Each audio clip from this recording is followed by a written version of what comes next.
in the shadowy parts of Milwaukee's Third Ward, where Sicilian immigrants created their own worlds based on quietness and faithfulness. One man climbed up to become the strongest crime leader the city would ever see. People knew him as Mr. Big, the Mad Bomber, and Mr. Slick. His power stretched from the cold beaches of Lake Michigan all the way to the bright, flashing casinos of Las Vegas. This is the tale of Frank Balistrieri, a man who went to college and became a lawyer, but then turned into a mob boss. He planned one of the biggest schemes to secretly take money from casinos in American history. This operation involved many millions of dollars. Several crime families, and the Teamsters Union. Tonight, we will travel through 30 years of control, betrayal, and the story of the American Mafia. Make yourself comfortable, relax, and let me tell you about the man who ruled his criminal kingdom from a simple table at Snug's restaurant. All he needed was a red telephone and a will of iron. Before we go deep into this amazing true story, I'm very curious to know where you are in the world right now. What time is it where you live? Please write a comment below so we can see how far this story reaches tonight. If you enjoy long, detailed mafia stories told in a calm and relaxing way that is perfect for resting or falling asleep, please remember to press that subscribe button and turn on notifications. We have many more secret stories coming your way. Give this video a thumbs up if you are ready to hear about one of the most interesting mob bosses you probably never knew about. Now, let's get started. The story of Frank Peter Balistrieri does not begin in the smoky secret rooms of Milwaukee's Underworld, nor in the shiny casinos of Las Vegas. It begins in the old country Sicily. That sunny island gave birth to an idea called omerta, the rule of silence. This code was created over hundreds of years of foreign rulers and local people fighting back. It was right here that the base was built for what would become the American Mafia. The old feudal system taught Sicilians to trust family more than anything, to solve problems without going to the police, and to stay loyal even if it meant dying. On May 27, 1918, in Milwaukee, Wisconsin, Frank Peter Balistrieri came into a world still hurting from the Great War. His parents had made the very long trip from Sicily to America back in 1904. They were part of the huge wave of Italian immigrants that changed American cities in the early 1900s. They came looking for a better chance, running away from poverty. And they brought with them their traditions, customs, and yes, the codes of honor that would shape their son's future. Milwaukee in 1918 was a city of opposites. The beer-making industry had made it famous. The city's German roots showed in its buildings, its culture, and its beer halls. But under this German surface, other ethnic groups were creating their own areas and their own structures of power. The Third Ward, where the Balistrieri family made their home, was the lively center of Milwaukee's Sicilian community. Here, people spoke Italian as often as English. Here, the old ways stayed strong, even as America called to them. The Third Ward was a place where everybody knew each other, where family connections spread through marriages and godparents into complicated webs of duty and loyalty. The streets were narrow, lined with brick buildings that held family grocery stores, butcher shops, and social clubs where men would meet to play cards, drink wine, and talk about business, both legal and not. The smell of fresh bread from bakeries mixed with the scent of garlic and tomatoes from the pasta shops. Church bells from the local Catholic church marked the rhythm of everyday life. Young Frank grew up in this tight-knit world, learning early how important it was to show respect, to keep your dignity, and to know the unspoken rules that controlled life in the neighborhood.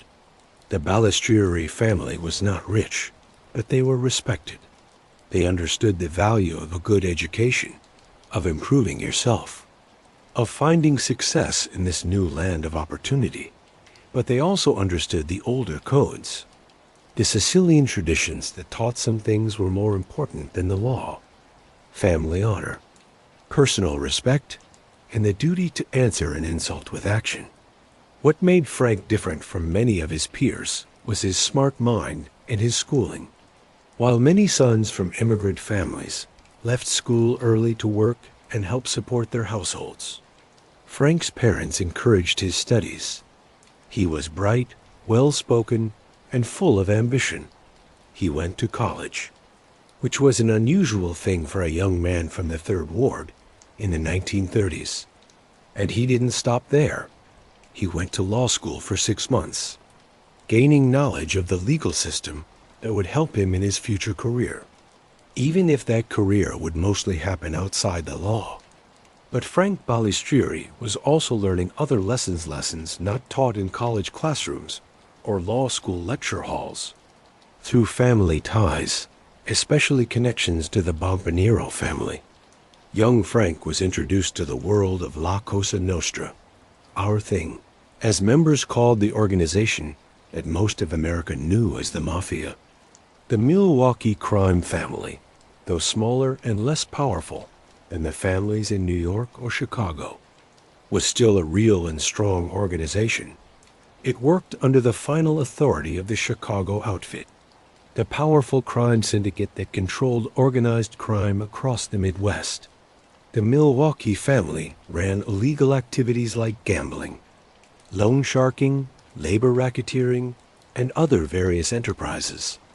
In the years after Prohibition ended in 1933, these families had to change, finding new ways to make money and new ways to have influence. Frank started his involvement with the Milwaukee crime family in the late 1930s and early 1940s. He began in a small way, as all hopeful mobsters did, running errands, proving he was reliable, showing he could be trusted. In the Mafia, trust was everything. A man who talked too much, who showed weakness, who failed to show proper respect, had no future in the organization. Frank understood this right away. As he moved up through the ranks, Frank began to build a reputation. It wasn't necessarily a nice reputation. People who knew him described him as stuck-up, mean, and very brutally ambitious. He had a quick temper and a long memory for anyone who insulted him. He demanded respect with a force that made some people uneasy. Unlike the old-fashioned bosses who ruled with quiet power, Frank was flashy, quick to get angry, and eager to prove how tough he was. It was during these early years that he got his colorful nicknames. Mr. Big showed his huge self-image and his growing influence. Mr. Slick talked about his smooth style, his education, his ability to move in both the legal and criminal worlds. But it was the Mad Bomber that really captured something important about Frank Balistrieri's nature. This nickname wasn't just for fun, it was earned. Balistrieri supposedly got a reputation for often using car bombs as weapons to get rid of enemies, scare rivals, or settle arguments. In the world of organized crime, different bosses had their own special methods. Some used simple hits, a bullet to the back of the head, a body left in a trunk. Balistrieri, however, developed a liking for explosives. Car bombs were dramatic, scary, and they sent a strong message. They weren't quiet or subtle. They told the whole underworld that Frank Balistrieri was not a man to mess with. This readiness to use violence, this reputation for cruelty, helped Frank rise up. But it also made him enemies. In the Mafia, respect had to be balanced with careful politics. A boss who was too violent, too unpredictable, too quick to use bombs and bullets could find himself alone or worse. But Frank had other qualities that balanced his violent side: his intelligence, his education, his ability to make money. And maybe most importantly, his smart thinking about how to form alliances that would protect him and help his plans. As the 1940s turned into the 1950s, Frank Balistrieri was no longer just another member in the Milwaukee family. He was becoming a force to be taken seriously, a man with dreams that reached far past the streets of the Third Ward. He understood that real power in the Mafia came not just from being able to hurt people, but from being able to bring in money to make alliances, and to move through the tricky politics of a world where loyalty could change, where today's friend could be tomorrow's enemy, and where one move could mean death. The stage was now set for Frank Balistrieri's climb to power, but that climb would need more than smarts and ruthlessness. It would need a smart alliance, a marriage that would change the direction of his life and put him on the path to becoming the most powerful mob boss Milwaukee would ever know. The 1950s brought big changes to Frank Balistrieri's life and to his place within the Milwaukee crime family. These were the years when he changed from a rising member into a power player, from an ambitious young mobster into a man who could really aim for leadership. And the thing that started this change came, as it often did in the world of La Cosa Nostra, through a carefully planned marriage. In the late 1950s, Frank Balistrieri married Antonina Aliotto. With this marriage, he didn't just gain a wife. He gained a connection with one of the most powerful families in Milwaukee's underworld. Antonina's father was John Aliotto, a respected figure in the Milwaukee crime family who would soon become its boss. In the Mafia, such marriages were more than romantic partnerships. They were strategic moves, tying families together through blood relationships that created duties and loyalties beyond just the couple. The marriage to Antonina brought Frank into the inner circle of Milwaukee's organized crime leadership. He was no longer just another ambitious mobster. He was family to the boss, son-in-law to John Aliotto, a man with connections, with support, with a claim to future leadership. The marriage would lead to 4 children, further strengthening the ties between the families and making sure Frank Balistrieri's bloodline would be woven into the power structure of the Milwaukee Mafia. But Frank's rise to power was not without a fight. In 1952, he found himself in a disagreement that could have ended his criminal career or his life, but instead became the test that showed his cleverness and his connections. The conflict was about the Ogden Social Club, one of the many places in Milwaukee where men gathered to gamble, drink, and do business. Frank had an interest in the club, but so did Salvatore Sam Ferrara, who was the boss of the Milwaukee crime family at the time. This was a dangerous situation. A rising member was challenging the interests of the current boss. In most families, such a challenge would be met with fast and brutal payback. Bosses didn't stay bosses by letting underlings defy them. Ferrara's response was what you would expect, and it was serious. He moved to kick Balistrieri out of the family completely. This was basically a death sentence in the world of organized crime. Being put on the shelf or expelled from the family meant losing the protection that membership gave.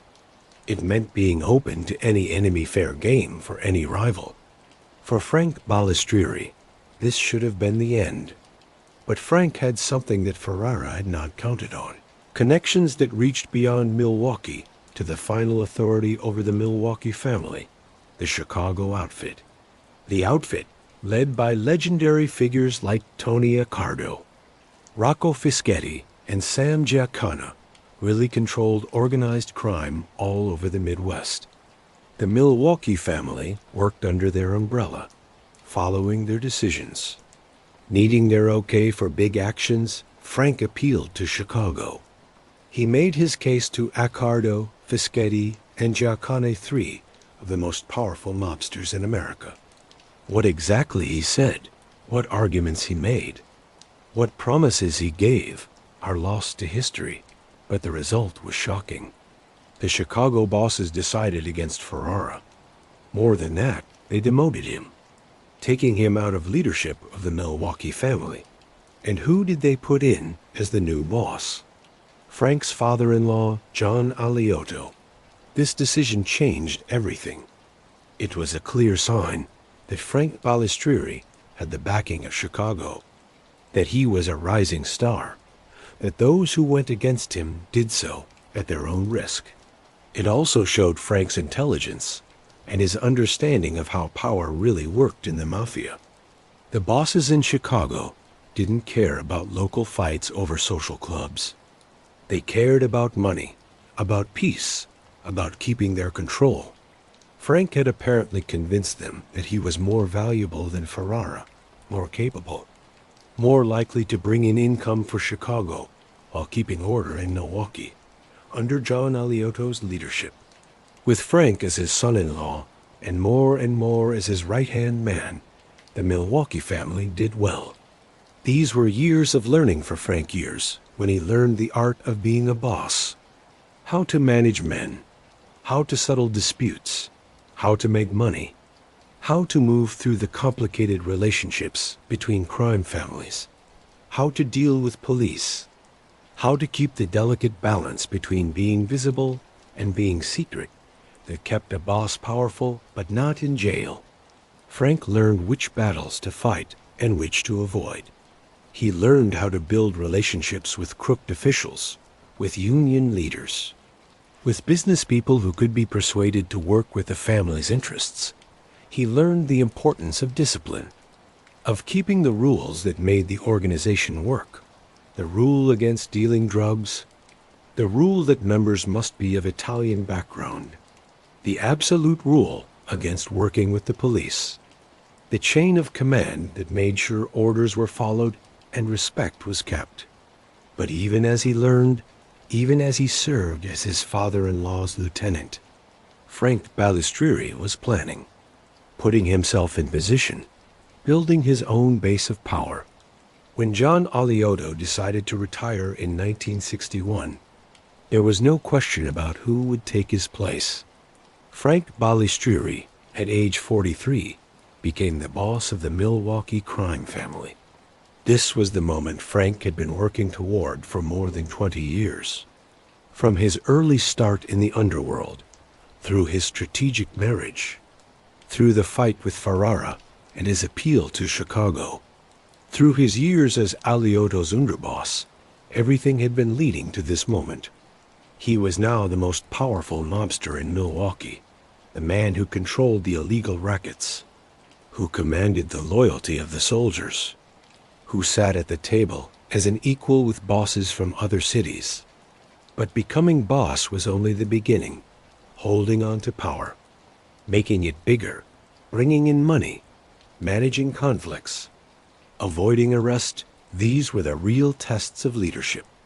And Frank Balistrieri was about to find out that being the boss brought not just power and wealth, but also problems, conflicts, and dangers that would challenge him for the rest of his life. The Milwaukee crime family that Frank now led controlled the usual illegal businesses, loan sharking, where money was lent at crazy high interest rates to desperate people who had nowhere else to go. Sports betting, where bookies took bets on everything from football games to boxing matches to horse races. And vending machines, which gave a steady stream of income from bars, restaurants, and businesses all over the city. The family also had pieces of legal businesses, which served both as sources of income and as ways to clean the money they made from illegal activities. Under Frank's leadership, the family would grow its operations, its influence, its income. But growth brought new challenges, new conflicts, new enemies. Frank Balistrieri was about to enter the most productive, most violent, and most dangerous part of his criminal career. The world was about to learn what it meant when Frank Balistrieri called himself the most powerful man in Milwaukee. Frank Balistrieri's rise to boss of the Milwaukee crime family in 1961 started what would be nearly 30 years of rule. At 43 years old, he was in the prime of his life, and he brought to the job a special mix of education, ruthlessness, and ambition that would mark his time in charge. But becoming boss also meant taking on problems, managing relationships with other families, and dealing with the more and more clever efforts of the police to destroy La Cosa Nostra. The Milwaukee family, under Frank's leadership, kept control over the usual rackets that had supported organized crime for generations. Loan sharking stayed a main business, lending money at rates that would shock real banks and using threats and violence to make sure they were paid back. The family's sports betting operations took bets from all over the city, from factory workers betting on the Packers to businessmen wagering on boxing matches. The vending machine business, which seems ordinary, made steady money as bars and restaurants paid for the right to have cigarette machines, jukeboxes, and pinball machines in their places. Frank ran these operations with an iron fist. He demanded a cut of every dollar earned, payments from every member, respect from every soldier. He was not a humble boss, not someone who worked quietly in the shadows. Frank Balistrieri had a big ego, and he wanted the world to know he was important. He called himself the most powerful man in Milwaukee, and while this might have sounded like bragging, there was truth to it. In the underworld, Frank's word was law. His okay was needed for any big criminal plan in the city. His protection was wanted by people who worked on the edges of the law. But Frank's early years as boss were marked by conflicts that would set the tone for his whole time in charge. The first of these came almost right away in 1961, when Frank found himself in a problem with none other than Tony Accardo, one of the most powerful and feared bosses in the whole American Mafia. The conflict was about the murder of Izzy Pogrob, a nightclub owner, the exact details of why Pogrob was killed, who ordered the hit, and what Frank's part was remain fuzzy. But what is clear is that someone in the Milwaukee family killed Pogrob without getting permission from Chicago first. This was a serious breaking of the rules. The Milwaukee family worked under Chicago's control. Big actions, especially murders that might bring police attention, were supposed to be cleared with Chicago first. Tony Accardo was furious. Known as Joe Batters and Big Tuna, Accardo had been a feared enforcer before rising to lead the Chicago outfit. He had lived through and done well during decades of mob wars, police crackdowns, and internal fights. He didn't keep his position by letting smaller families act without asking. Frank Balistrieri, new to his position as boss, found himself in the uncomfortable spot of having made one of the most powerful mobsters in America very angry. How Frank solved this conflict, what promises he gave, what payments he might have made, isn't fully recorded. But he clearly managed to smooth things over, because by 1963, he was in Chicago meeting with the outfit leaders to talk about expanding Milwaukee's operations into northern Illinois. This meeting ended with Frank being given control of illegal bookmaking operations in that area, a very profitable prize that showed he was back in Chicago's good graces. But while Frank was managing his relationships with Chicago, he had a more sneaky problem growing closer to home. The FBI was targeting him and his organization with more and more skill. The Federal Bureau of Investigation had been fighting organized crime since the days of J. Edgar Hoover's early unwillingness to admit the Mafia existed. By the early 1960s, that unwillingness was long gone. The FBI had made destroying La Cosa Nostra a top goal. They were developing informants, putting in wiretaps, building cases that would lead to long prison sentences under federal racketeering laws. Frank's organization was being invaded by informants, members, or helpers who, faced with their own legal problems or motivated by money or other reasons, agreed to give information to the FBI also. The FBI put in a legal wiretap in Balistrieri's office. This wiretap, while not usable in court because it was put in illegally, gave investigators very valuable information about the family's operations, its leadership structure, its sources of money. The wiretap picked up countless conversations about criminal activities. Talks about loans, bets, shakedowns, violence. It captured Frank's voice, his orders, his approval of various schemes. Even though this specific evidence couldn't be used to convict him, it guided investigators, helping them understand the family's organization and find targets for investigation. In 1967, the years of investigation paid off.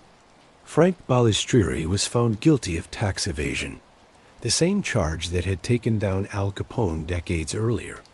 Tax evasion was the federal government's favorite tool for prosecuting mobsters.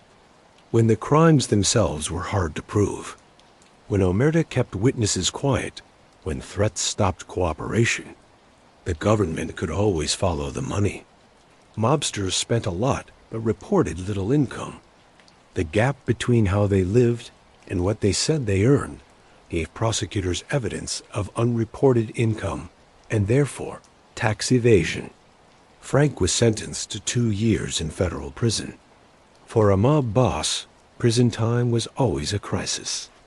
The organization had to keep working without its leader. Money still had to be collected. Disputes still had to be settled. Respect still had to be kept. There was always the danger that an ambitious underling might decide the boss being gone was a chance to grab power for good. Frank put his brother Peter in as acting boss during his time in prison. This was a decision based on trust. Family loyalty was most important in the Mafia. And Frank could count on his brother to hold his place, to keep operations going, to make sure Frank's interests were protected. Peter apparently served loyally and well, because when Frank was let out of the Federal Correctional Institution in Sandstone, Minnesota, in June 1971, he walked right back into his position without a fight. When he returned to Milwaukee, Frank set up his headquarters in a place that would become legendary in the city's underworld, Snug's restaurant, located in the Shorecrest Hotel. Here, Frank held court like a king from long ago, doing business from his regular table. And on that table sat a red telephone, a direct line that was a symbol of Frank's power and connections. The picture of Frank Balistrieri at his table at Snug's, red telephone in hand, became famous. This was where he met with his underlings, where he gave orders, where he settled arguments, where he decided who would be rewarded and who would be punished. Helpers and soldiers would come to the table, would stand until asked to sit, would report on what they were doing, and would hand over their payments.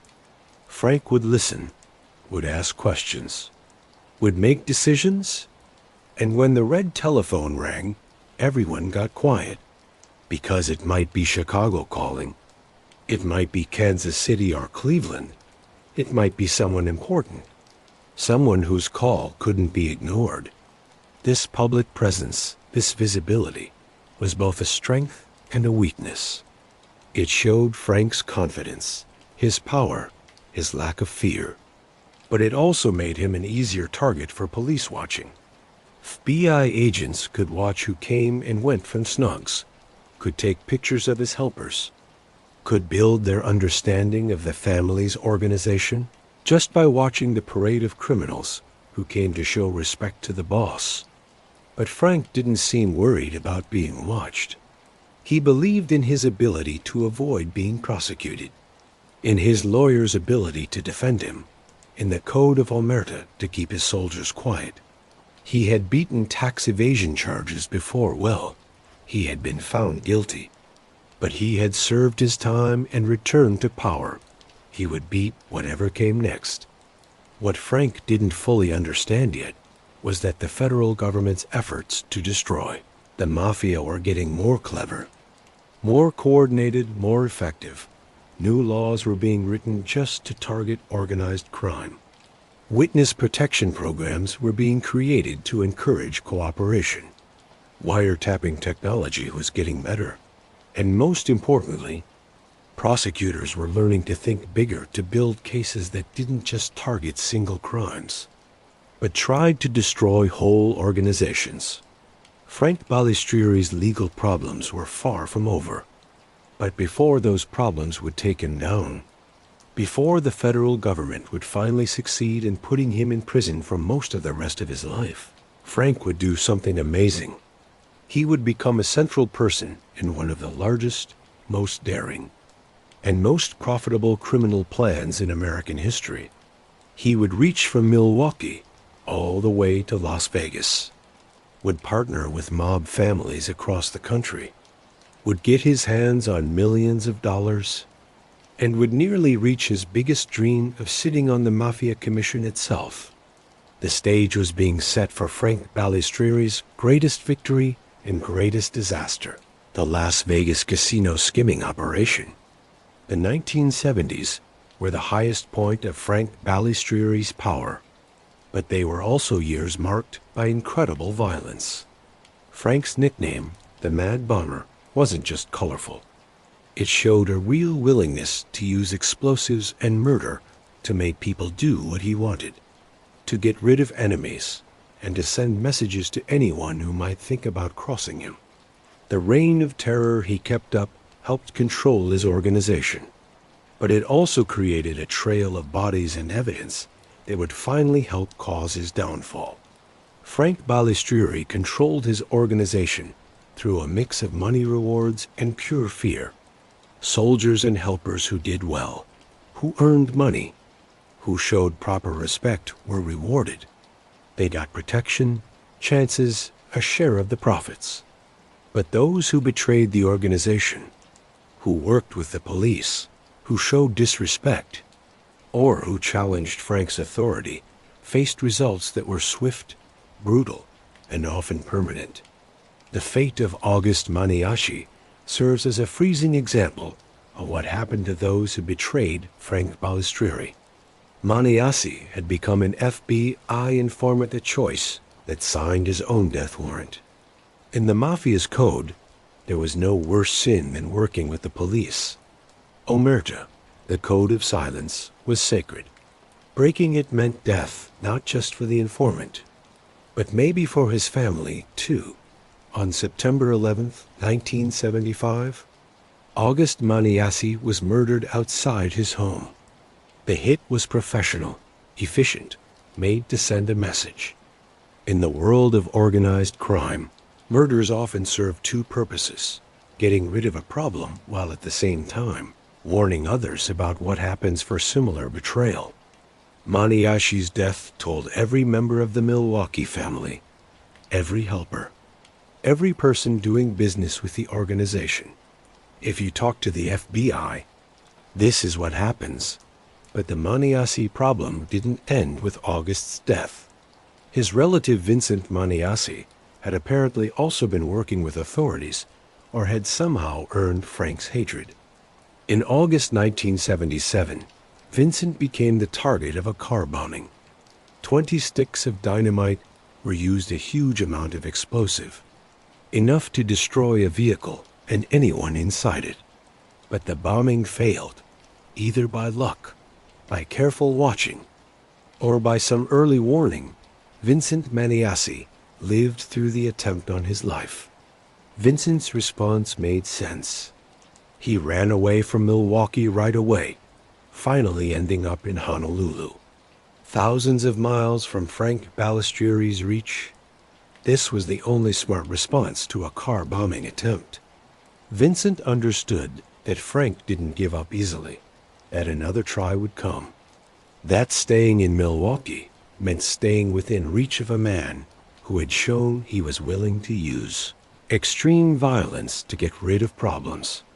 But the most dramatic, most famous bombing connected to Frank Balistrieri's organization came on June 30th, 1978, when August Augie Palmisano was killed in a car bombing.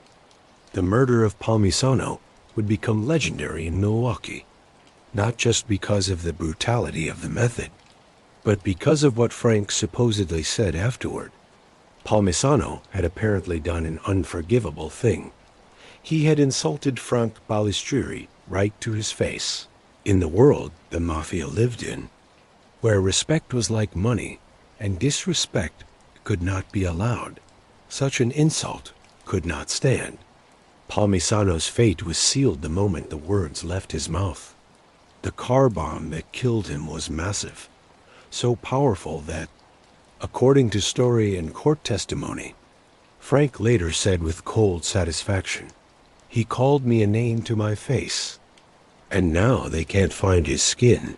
This quote, whether exact or a little made bigger in the telling, catches something important about Frank Balistrieri's personality and his way of ruling.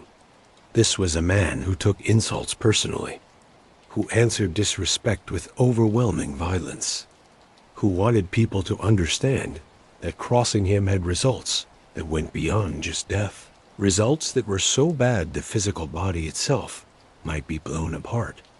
The feeling of fear that Frank kept up in Milwaukee's underworld was something you could almost touch. People talked carefully around him. They showed extra respect. They did their jobs quickly. They avoided anything that might be seen as disrespectful or disloyal, because everyone knew someone who had crossed Frank, and everyone knew what had happened to those people. But Frank Balistrieri wasn't just a thug who liked explosives. He was also a smart businessman who understood the value of having different kinds of businesses and the importance of keeping legal fronts for his criminal operations. All through the 1970s, Frank controlled or had pieces of many legal businesses: boxing promotion, coin-operated machine companies, bars, restaurants, and strip clubs. These legal businesses served several purposes. They made legal income that could be reported on tax returns, helping to explain Frank's obvious wealth. They gave jobs to family members and helpers, giving them legal work and sources of income. They created chances for money laundering, as cash from illegal operations could be mixed with legal business money and put in banks without raising quick suspicion. And they provided places and chances for criminal activities. Bars could be used for bookmaking. Coin-operated machine companies could be fronts for extortion. Restaurants could host meetings where criminal business was discussed. Frank's involvement in boxing promotion was especially notable. Boxing had long been connected to organized crime, with mobsters fixing fights, managing fighters, and controlling places for Frank. Boxing gave not just income, but also prestige and connections. Promoting fights meant being with athletes, with sports reporters, with business people and politicians who came to matches. It was a way of moving in legal circles while keeping criminal operations going. The coin-operated machine business was maybe the most important of Frank's legal fronts. Bars, restaurants, bowling alleys, and other places all over Milwaukee and nearby areas had cigarette machines, jukeboxes, pinball machines, and video games provided by companies Frank controlled or influenced. These machines made steady income, and the business gave a perfect front for organized crime activities. The same people who delivered machines and collected money could also collect gambling debts, deliver messages, and provide muscle when needed. Frank's bars and restaurants, besides making income, served as communication centers for the organization in a time before cell phones, when police were getting more clever about wiretapping telephones. Face-to-face meetings in controlled places were essential. A restaurant or bar owned by the family gave a safe place to meet, to talk business, to make decisions. Snug's restaurant, where Frank held court, was the most famous of these places, but it was far from the only one. The strip clubs Frank controlled or had a piece of also served many purposes. They made cash income that was hard for authorities to track. They gave chances for money laundering. They created situations where crooked officials, business people, or others could be compromised. Photos of a married politician at a strip club could be useful for making sure he cooperated. And they gave jobs to helpers and created chances for side businesses like prostitution and drug dealing. Though Frank himself reportedly kept the traditional mafia rule against family members being directly involved in drug trafficking. Through all these different operations, both criminal and supposedly legal, Frank Balistrieri made a lot of money. He lived well, expensive clothes, nice cars, fine food. He supported his family in comfort. He commanded the respect and fear of Milwaukee's underworld. He had the backing of Chicago. He had lived through prison and returned to power. He was, as he claimed, the most powerful man in Milwaukee. But Frank Balistrieri wanted more. He wanted to grow beyond Milwaukee, beyond the usual rackets, beyond the limits of being a boss of a relatively small family in a medium-sized Midwest city. He wanted to join the ranks of the truly powerful, the bosses, who controlled major operations and sat on the Mafia Commission, the ruling group of the American Mafia. And in 1974, a chance showed itself that would give Frank Balistrieri everything he wanted: access to millions of dollars, partnerships with major crime families across the country, power and prestige beyond anything Milwaukee could offer. All it needed was getting into the richest target in America, the casino business of Las Vegas, Nevada. The chance came in the form of a young businessman named Alan Glick, who needed help buying casinos and didn't fully understand what he was getting into. Frank Balistrieri and several other crime families were about to give him that help, and in the process, they were going to steal millions of dollars from the casinos. Glick bought in what would become one of the most daring skimming operations in American history. The Vegas years were coming, and with them would come Frank Balistrieri's greatest victory and the start of his final downfall. The story of how Frank Balistrieri and several other crime families got control of Las Vegas casinos is a tale of opportunity, trickery, and the corruption of institutions that should have stopped exactly this kind of criminal takeover. It starts in 1974 with a young businessman named Alan Glick, who had dreams of becoming a casino owner, and it involves the Teamsters Union's pension fund, which had become, in effect, the Mafia's own private bank. Alan Glick was 32 years old in 1974, and on the surface, he seemed like an unlikely person to get tangled up with several crime families. He was a legal businessman, a Vietnam War veteran, someone with real ambition to succeed in the casino business. But Glick had a problem. Buying casinos needed huge amounts of money, far more than he could get through regular financing. And this is where Frank Balistrieri and the mob came into the picture. The connection between Glick and Balistrieri came through Glick's college friendship with Joseph Balistrieri, one of Frank's sons. This friendship would prove to be very important. It gave Frank a chance to do something mob families had been trying to do for decades: get control of real Las Vegas casinos. Las Vegas in the 1970s was changing, the time of obvious mob control, when people like Bugsy Siegel and Meyer Lansky openly ran casinos, was supposedly over. Nevada gaming authorities were working hard to clean up the industry's image, to get big companies to own casinos, to convince America that Las Vegas was no longer controlled by organized crime.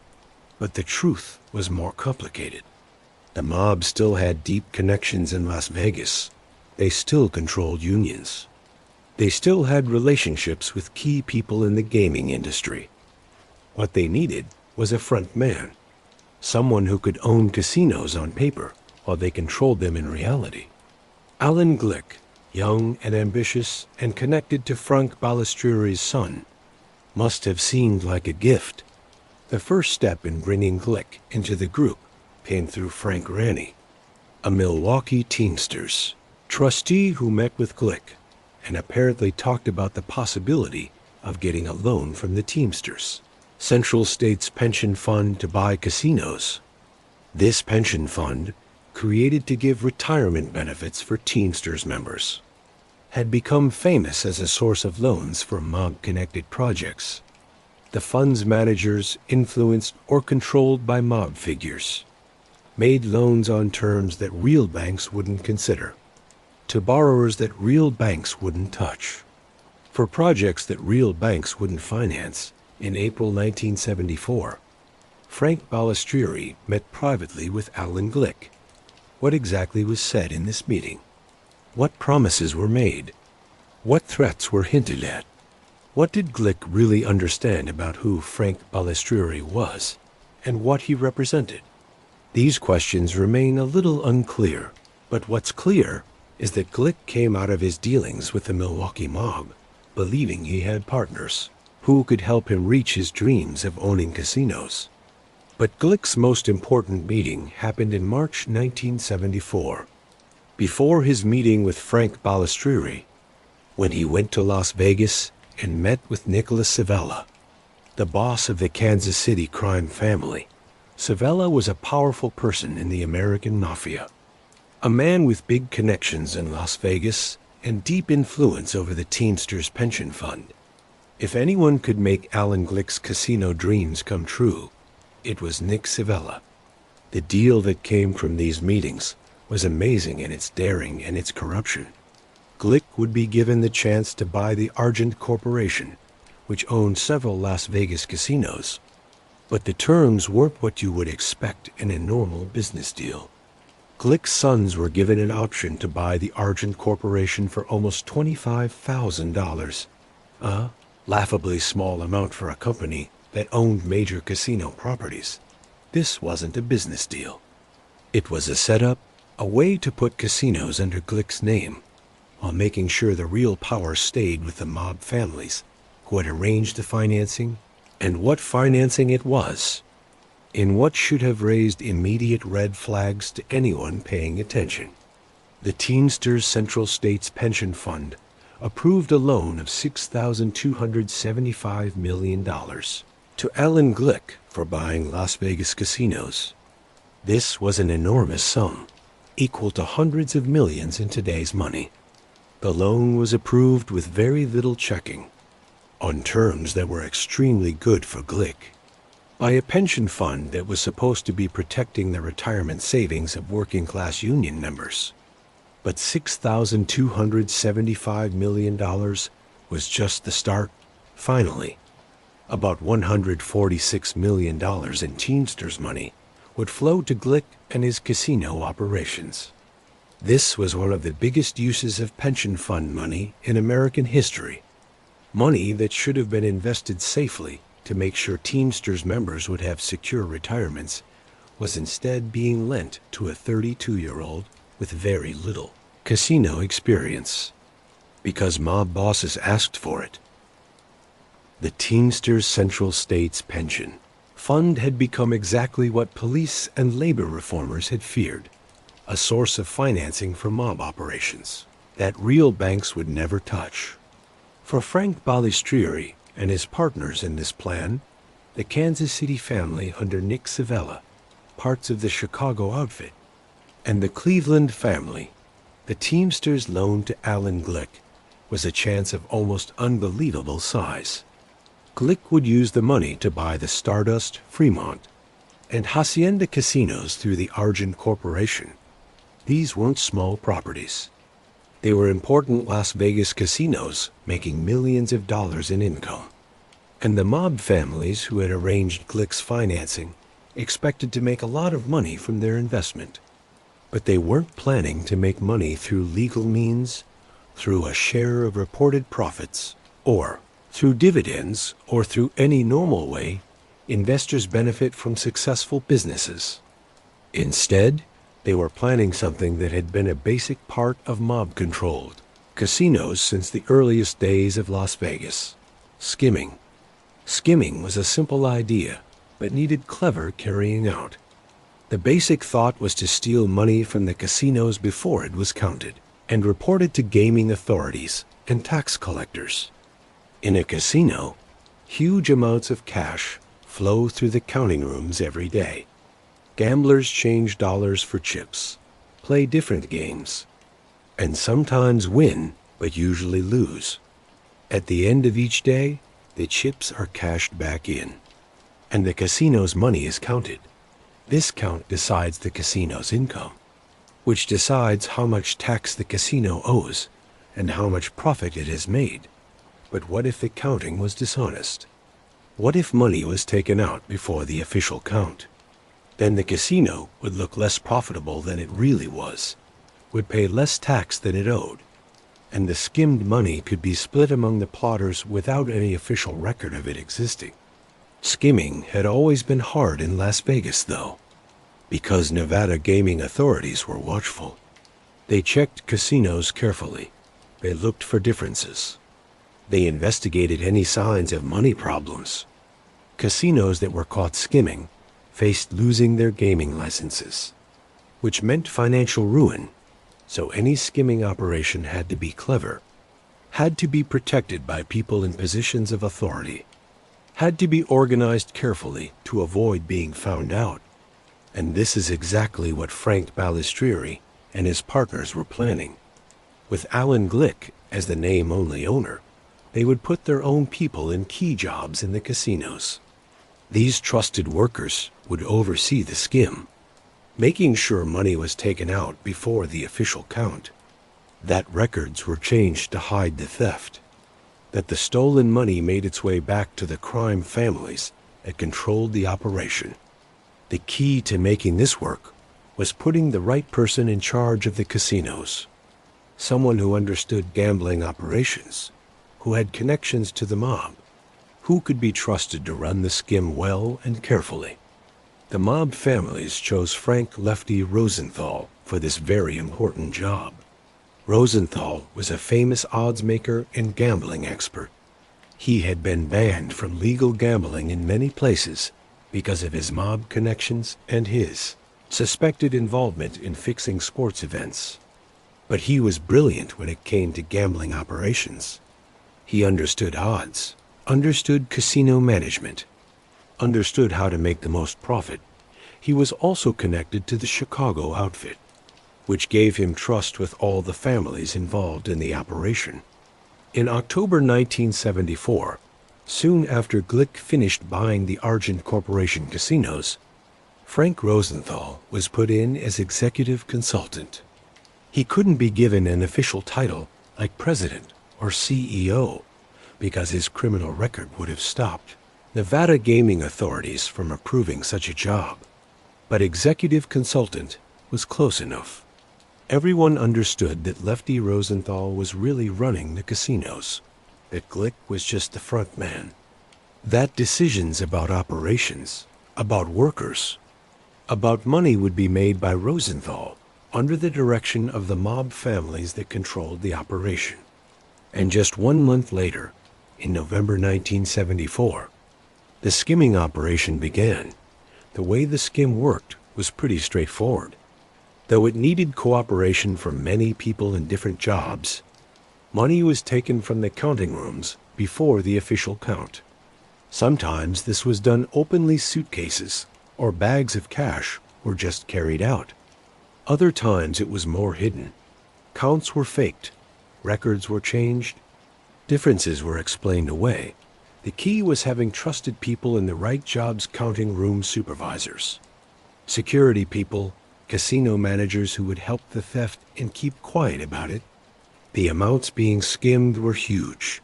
4 crime families were involved in the operation: Milwaukee under Frank Balistrieri, Kansas City under Nick Savella, Chicago under Joey Ayupa and Jackie Chironi, and Cleveland under its leaders. Each family was getting between $40,000 and $100,000 every month from the skim. And this was 1974 money, when $100,000 could buy much more than it can today. Over the course of years, millions of dollars were being stolen from the casinos and split among the mob families. The money would be taken from the casinos and brought to the different cities where the mob bosses waited. In Milwaukee, Frank Balistrieri would get his share and give parts of it to his captains and soldiers, keeping most for himself. The same thing happened in Kansas City, Chicago, and Cleveland.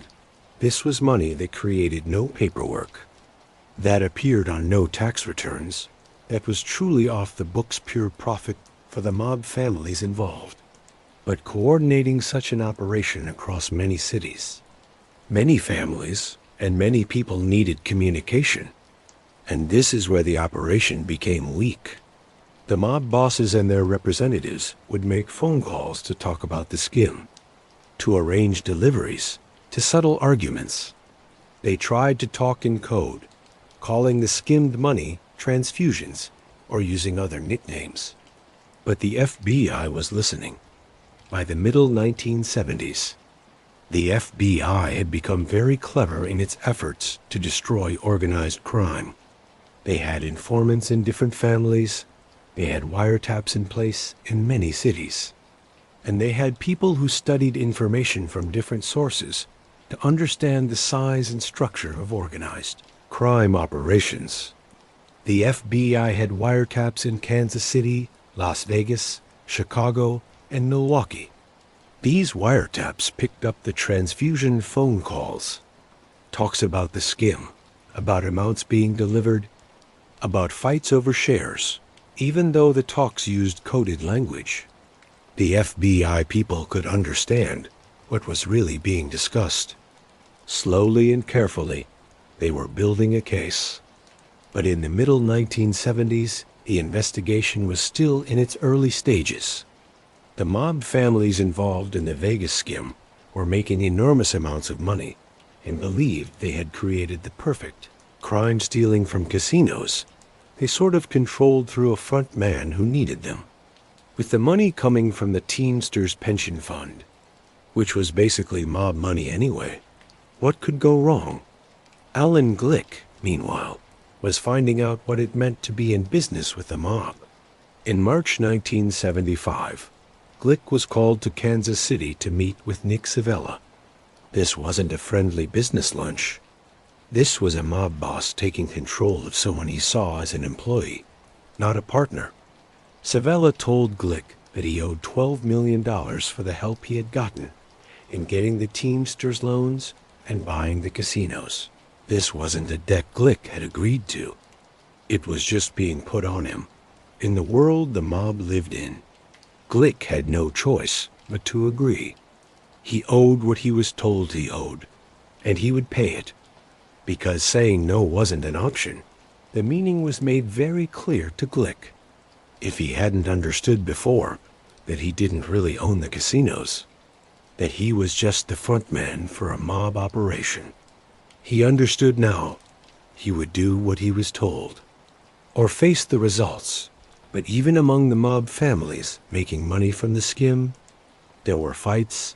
Frank Balistrieri and Nick Savella, both strong-willed bosses used to being obeyed in their own areas, argued over how to split the skimmed money, who deserved a bigger share, who had done more to set up the operation, who had more influence over Glick and Rosenthal. These weren't just school arguments. In the Mafia, fights over money could turn violent. The Chicago outfit, as the most powerful of the families involved and as the final authority over Milwaukee, was called in to judge. Joey Aiuppa and Jackie Chironi, Chicago's boss and underboss, made a decision. The Chicago outfit would get a 25% tax on all money coming from the Vegas operation. This meant that before the money was split among Milwaukee, Kansas City, and Cleveland, Chicago would take its cut off the top. This was a big demand, making the shares for the other families smaller. But it also showed reality. Chicago was the most powerful family involved. And when Chicago made a decision, it was followed. Frank Balistrieri might call himself the most powerful man in Milwaukee, but he still answered to Chicago. And when Chicago demanded a 25% tax, Milwaukee would pay it. The Vegas skimming operation was making everyone involved very rich.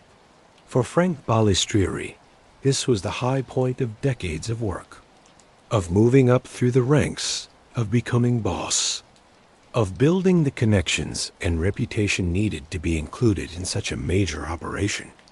The money flowing from Vegas to Milwaukee was income on a level that the usual Milwaukee rackets could never match. But the operation was also planting the seeds of its own destruction. The more money that was skimmed, the more people who were involved. The more phone calls that were made, the more evidence that was building up in FBI offices in many cities. The investigation that would finally bring down the whole operation was already happening, even as the mob bosses told themselves how smart they were. And Frank Balistrieri was about to face a different threat, one that came not from the FBI's wiretaps or from grand juries, but from an undercover FBI agent who had gotten inside the Mafia itself, a man who had become famous all over the world as Donnie Brasco.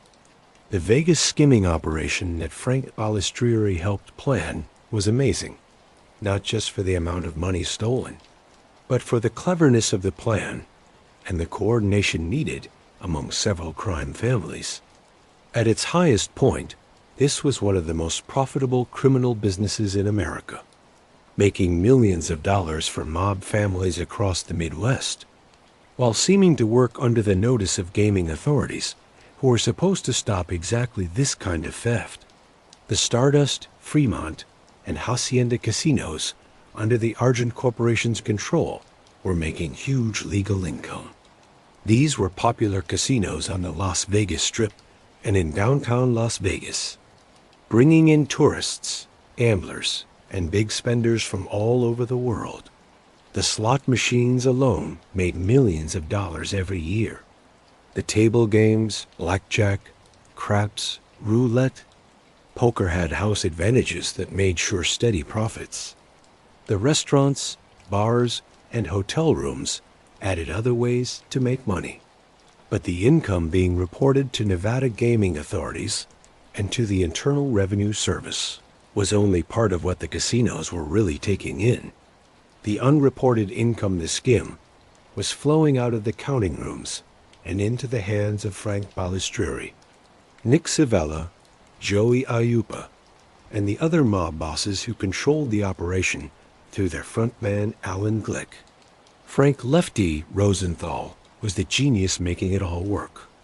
Even though he couldn't get a gaming license because of his criminal record, Rosenthal really ran the casinos. He hired and fired workers. He made decisions about operations. He knew where every dollar came from and where it went. And he watched over the complicated process of skimming money without getting the attention of gaming checkers. Rosenthal's position was silly when you looked at it logically. He was an executive consultant with no official power. Yet he ran several casinos. He couldn't legally hold a gaming license. Yet he made all the important decisions. Gaming authorities knew who he was and what he represented. Yet they let him work because Alan Glick was the licensed owner on paper. And they couldn't prove Rosenthal was really in control. The everyday workings of this plan needed exactness and secrecy. Counting room supervisors who were part of the plot would arrange for money to be taken out before the official count. Sometimes this was done by simply filling bags or briefcases with cash and walking out with them. Other times, the count itself was messed with, purposefully counting wrong, so the official total was lower than the real total, with the difference going to the plotters. The skimmed money then had to be moved from Las Vegas to the mob bosses waiting in Kansas City, Chicago, Milwaukee, and Cleveland. This needed couriers, trusted people who would carry suitcases full of cash across state lines, deliver them to the right people, and keep their mouths shut about what they were doing. These couriers were picked carefully for their loyalty and their understanding that talking about what they did would have deadly results. Each crime family involved in the operation was getting big monthly payments. Guesses put the amounts between $40,000 and $100,000 per month per family, though the exact numbers changed based on the casino's income and the ongoing fights about how to split the money. Over months and years, this added up to millions of dollars money that appeared on no tax returns. That was written in no record books. That existed in a shadowy place between the legal casino operations and the personal wealth of mob bosses. For Frank Balistrieri, the Vegas money meant a big increase in his personal wealth and power. The usual Milwaukee rackets loan sharking, sports betting, vending machines made steady income, but nothing compared to the flood of cash coming from Las Vegas.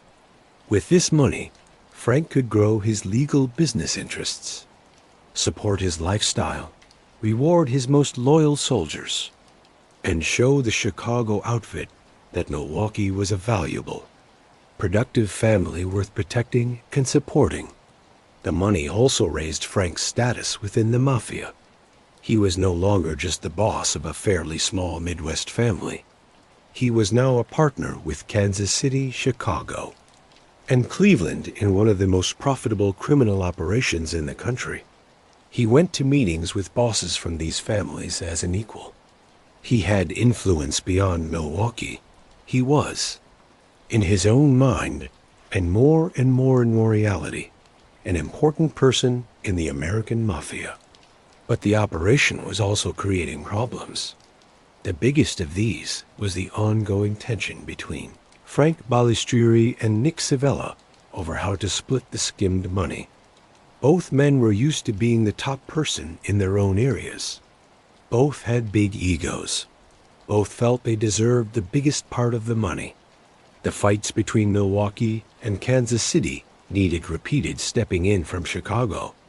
Joey Ayupa and Jackie Chironi found themselves always judging disagreements, trying to keep the operation running smoothly, trying to stop the conflict between Balistrieri and Civella from exploding into violence that would bring police attention and maybe destroy the whole plan. The 25% tax that Chicago put on the Vegas money helped settle some of these fights by setting up a clear order. Chicago was in charge, and the other families would follow Chicago's decisions. But it also meant that Milwaukee, Kansas City, and Cleveland were each getting less money than they would have if Chicago hadn't put on the tax. This created bad feelings, though no one dared challenge Chicago's decision openly. Meanwhile, Alan Glick was finding out that owning casinos for the mob was not the path to wealth and success he had imagined. He had name-only control of the Argent Corporation, but he couldn't make any important decision without approval from Rosendahl, who in turn answered to the mob families when Glick tried to take control or question decisions.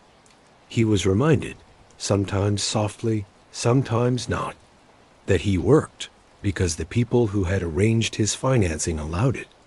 The meeting with Nick Civella in March 1975, where Glick was told he owed $12 million, was a turning point in Glick's understanding of his situation. He realized he wasn't a casino owner. He was a prisoner, trapped by the Teamsters' loans he could never pay back without mob approval, controlled by men who wouldn't hesitate to use violence if he didn't cooperate.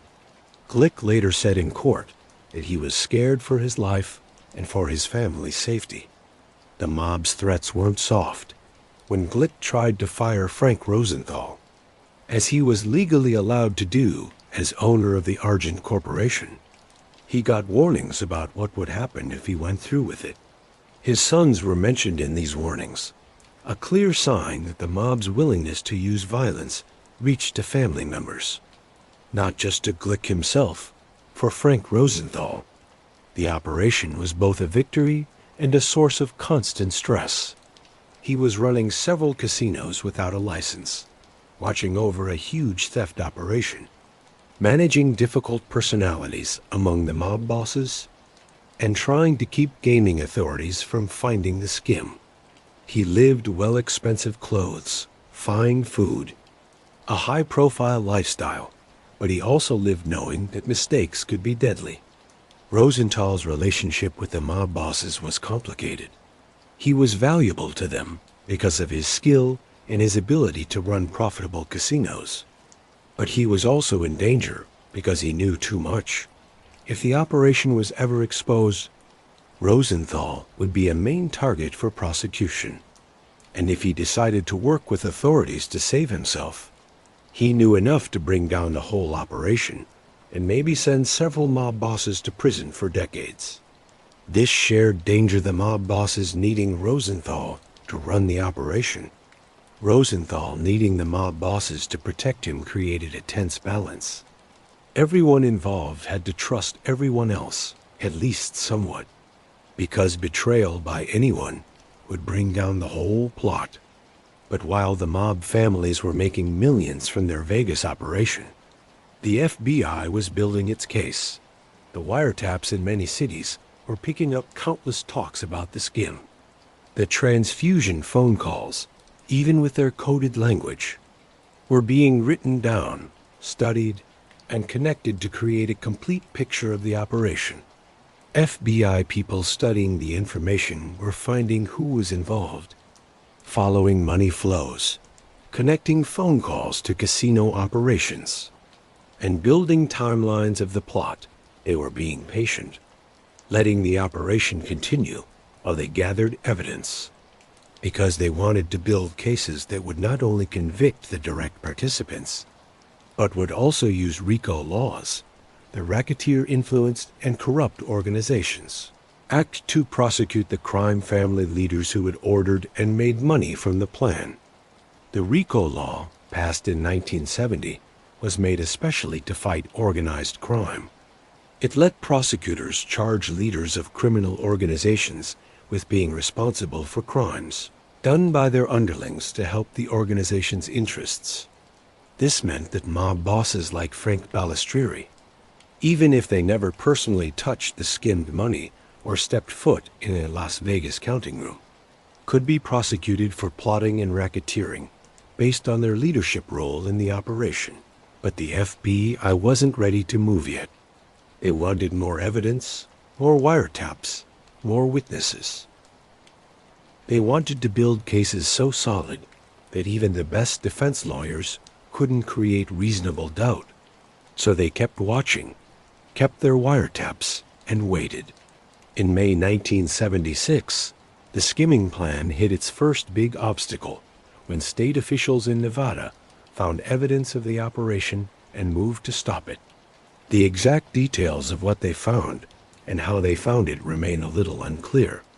But gaming authorities started asking uncomfortable questions about casino finances, about differences in income reports, about people in the counting rooms. The immediate skimming operation was shut down, or at least greatly reduced. The mob families had to pull back, had to remove some of their people from key jobs, had to let the casinos work more or less legally while attention was on them. This was a big blow. Guesses suggest that about $7 million had been skimmed between 1974 and 1976, a huge sum, but one that could have been much bigger if the operation had kept going without being found. But the discovery by gaming authorities in 1976 didn't end the mob's problems with the Vegas casinos. The FBI's investigation continued, and even though the most obvious skimming had stopped, the evidence of what had already happened was building up in FBI files in many cities. In June 1978, in a dramatic show of force, 50 FBI agents carried out 83 search warrants and raids all over Las Vegas. They took documents, talked to witnesses, gathered physical evidence. This was the FBI telling the mob families and the public that they knew about the Vegas plan and were building a case. The raids forced Alan Glick's hand. He could no longer pretend he was running legal casinos while also pleasing the mob's interests. Under pressure from gaming authorities and facing possible prosecution himself, Glick fired Frank Rosenthal from his job as executive consultant. This decision made the mob families who had put Rosenthal in very angry. They saw Glick's action as betrayal, as an attempt to save himself at their cost. Threats were made against Glick. More specifically, threats were made against Glick's sons. A move designed to make clear that Glick's family would suffer if he kept defying the mob's interests. These threats had their intended effect. Glick was terrified.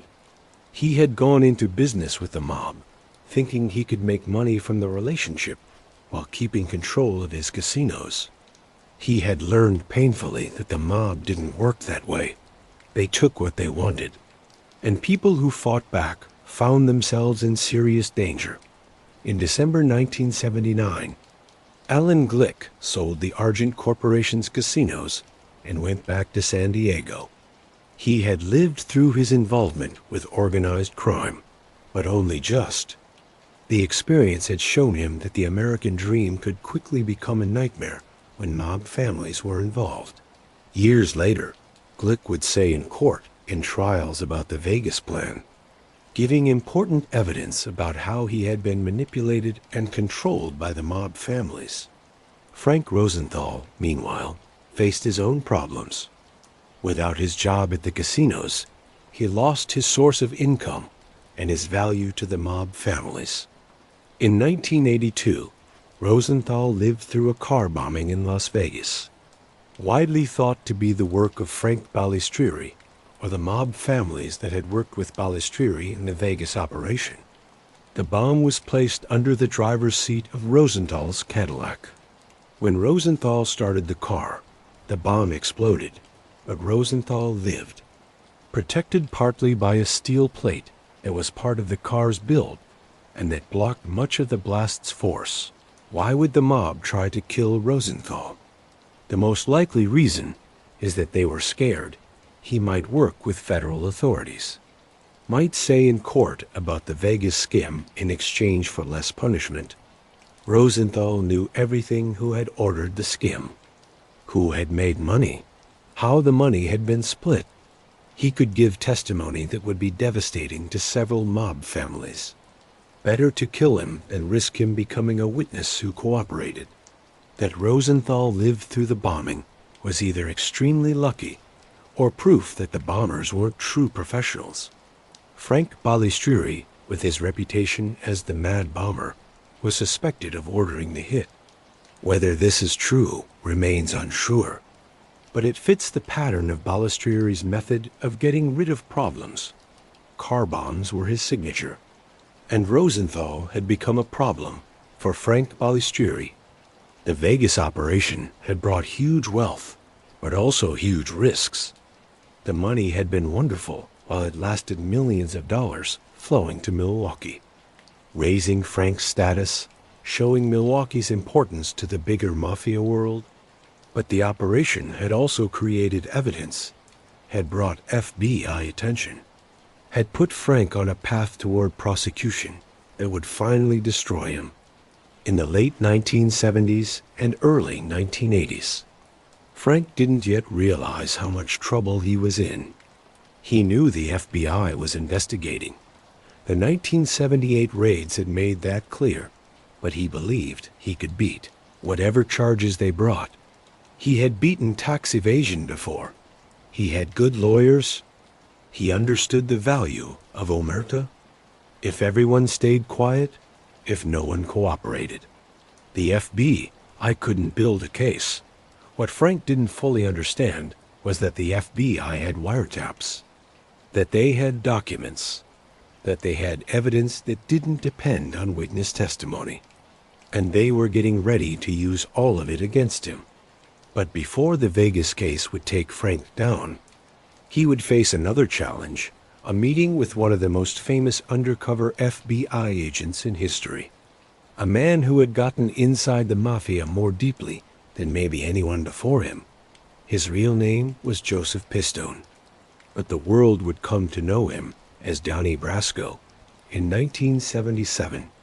While Frank Balistrieri was enjoying the rewards of the Vegas skimming operation and making his power in Milwaukee stronger, the FBI was organizing a sting operation that could have led to his arrest and conviction on charges.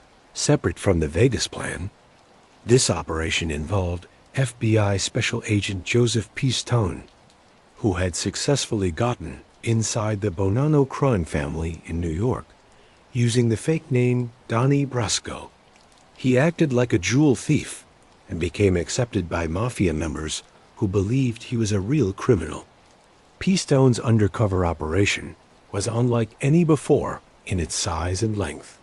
He had been working undercover since the early 1970s, slowly building trust, making friends, proving his reliability as a criminal. Mafia members treated him as one of their own, discussing crimes in his presence, including him in different plans.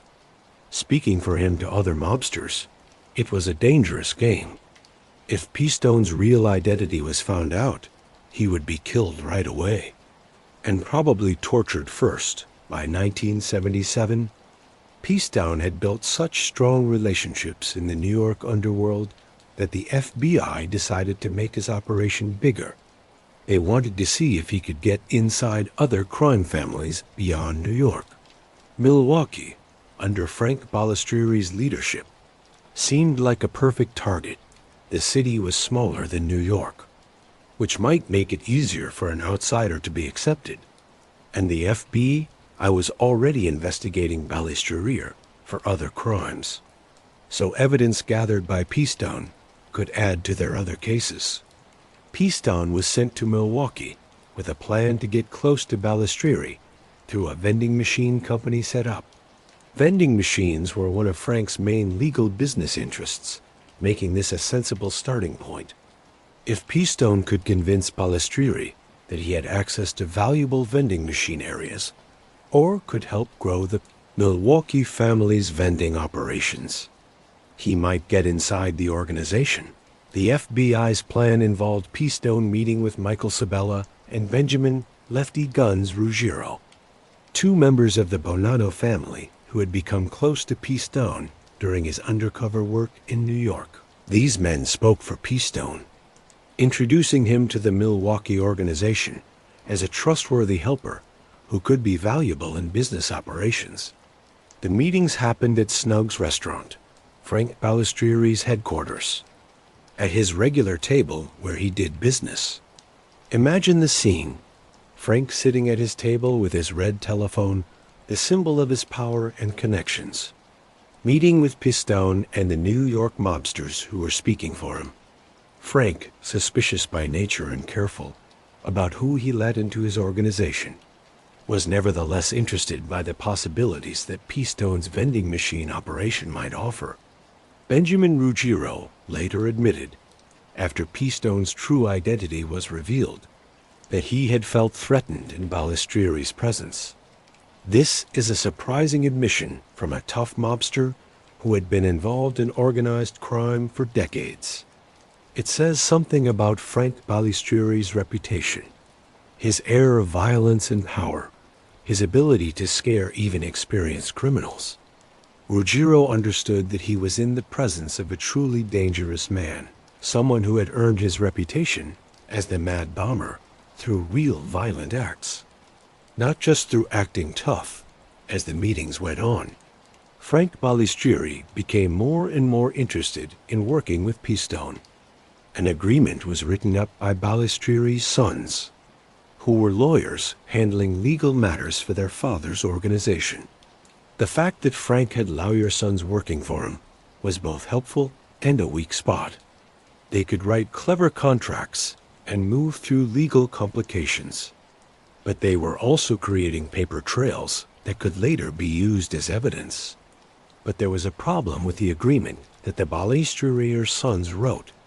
It was too good for Pistone. The terms were so helpful to the supposed outside businessman that they raised suspicion. Why would Frank Balistrieri known for his ruthless business ways and his insistence on controlling any operation he was involved with, agreed to terms that gave away so much to someone he hardly knew?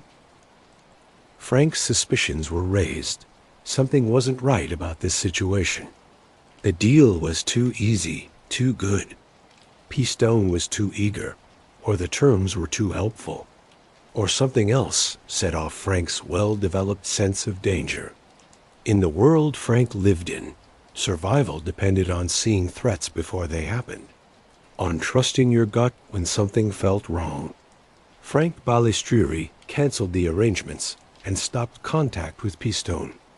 The FBI sting operation in Milwaukee had failed.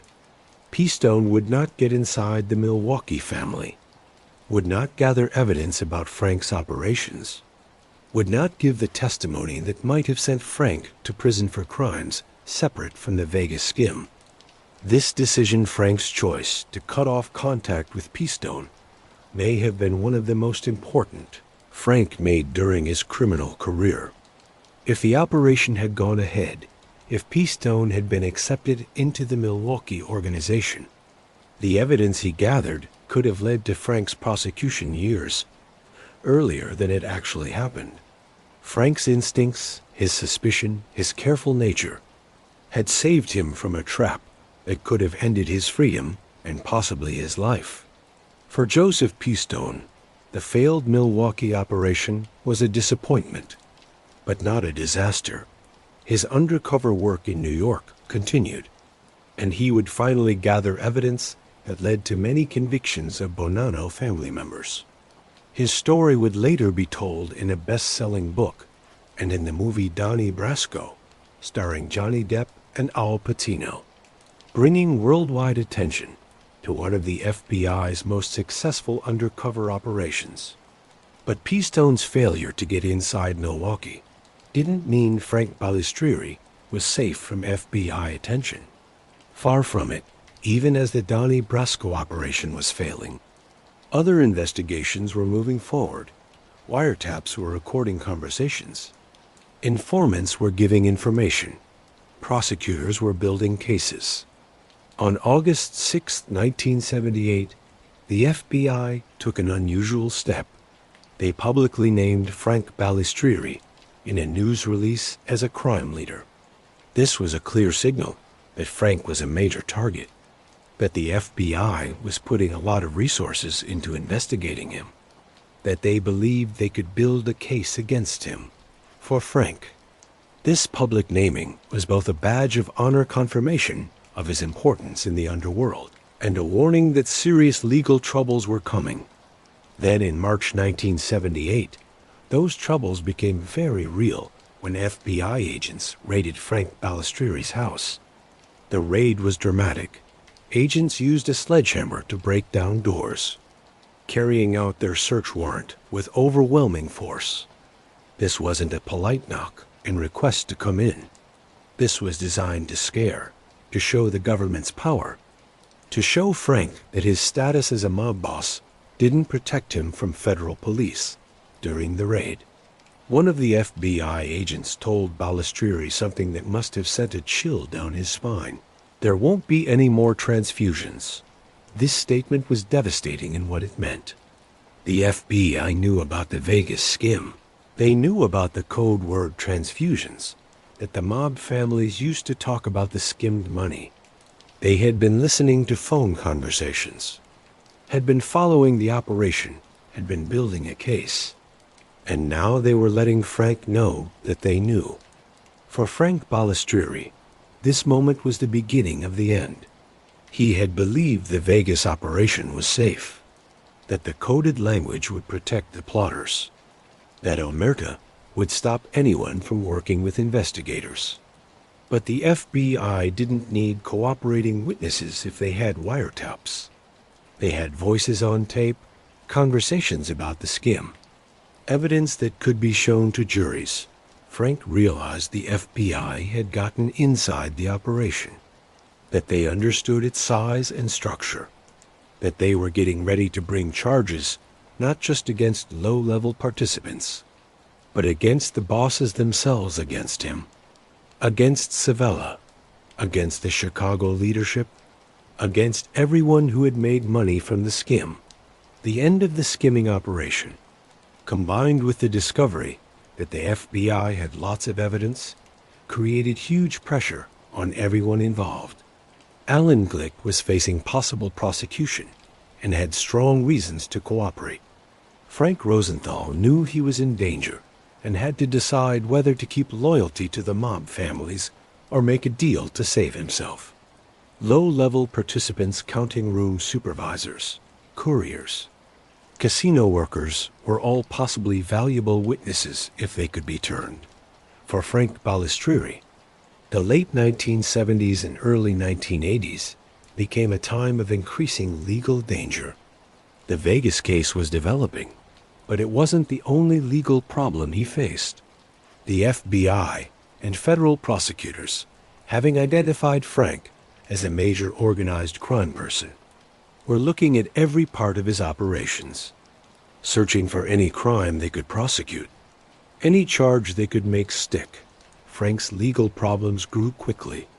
Prosecutors understood that taking down a mob boss often needed several cases, several prosecutions, building a pattern of criminal behavior that would finally result in a sentence long enough to effectively end the boss's career.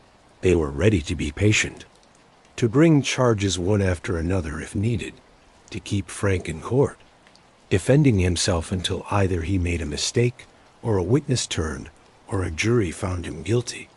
The pressure was also affecting Frank's organization. His soldiers and helpers understood their boss was under intense watching. Some began to worry about their own exposure. When mob bosses face serious federal charges, the loyalty of their underlings can weaken. Men who were once completely loyal begin to think about their choices, begin to think about their families, begin to wonder if Omerta is worth spending decades in federal prison. Frank tried to keep his position through the same methods that had supported him for decades. Threats, violence, shows of power, but the world was changing. The Mafia's golden age was ending. Federal prosecutors had new tools, new laws, new plans. Witness protection programs meant that cooperating witnesses could say in court without facing certain death afterward. RICO laws meant that bosses could be held responsible for their organizations, crimes even if they hadn't personally done violent acts. Wiretapping technology was improving, making it easier to gather evidence without relying on informants who might not be reliable or who might be found out. Frank Balistrieri was facing a changed scene, one where the old rules and old methods were no longer enough to protect a mob boss from prosecution. But he was also too deep in his criminal career, too used to power, too sure of his own cleverness to just walk away or to accept defeat. He would fight, would use every legal resource available, would keep his position as Milwaukee's mob boss as long as possible. But the walls were closing in, and the evidence against him was building. The FBI's comment about transfusions was just the start. Soon, Frank Balistrieri would find himself facing several prosecutions, each one threatening to end his freedom and destroy the criminal empire he had spent decades building. The early 1980s brought the beginning of the end for Frank Balistrieri's criminal empire. The several investigations that had been developing for years were finally reaching the point where prosecutors were ready to bring charges. For Frank, who had lived through decades in the violent world of organized crime, who had beaten tax evasion charges before, who had avoided the Donnie Brasco trap, the collected weight of federal evidence was becoming impossible to escape. The FBI's investigation had found several ways for prosecution. There was the Vegas skimming operation, which involved complicated RICO charges and coordination with prosecutors in many places. There were Frank's Milwaukee operations, the loan sharking, sports betting, vending machine rackets, and there were specific acts of violence, extortion, and other crimes that could be charged on their own. Federal prosecutors made a strategic choice to go after Frank on several fronts. Instead of putting all their resources into one huge RICO case that might be hard for juries to understand, they would bring a series of prosecutions, each focused on specific crimes, each building on the others to create a complete picture of Frank Balistrieri as the leader of a criminal organization. The first big conviction came on October 9, 1983, when Frank was found guilty of 5 gambling and tax charges. The case centered on a sports betting ring that had been making at least $2,000 every day from 1977 through 1980. $2,000 per day might not sound huge, but over 3 years, this was a lot of income, more than $2 million in total income, from just this one operation. The evidence in this case came partly from wiretaps at the Shorecrest Hotel, which was owned by Frank's son Joseph. The hotel had become a center for Balistrieri family operations, with Frank doing business there and various family members and helpers using it as a base. The FBI's wiretaps had recorded countless conversations about sports betting, about collecting money, about paying winners and collecting from losers, about managing the day-to-day operations of an illegal gambling ring. For Frank, this conviction was serious, but not catastrophic. Gambling charges were almost traditional for mob bosses. Gambling had been a basic part of organized crime since the earliest days, and being found guilty for running a gambling operation was almost a badge of honor in the underworld. More worrying was what the conviction showed. The FBI had solid evidence. They could get convictions, and they were just getting started. The next prosecution came in April 1984 and was more serious in what it meant. Frank Balistrieri and his sons were found guilty of attempted extortion of a vending machine business. This case hit at the heart of one of Frank's main operations and had the added part of involving his sons, who were both lawyers and had been working in their father's organization, while also keeping law licenses and practicing legal law.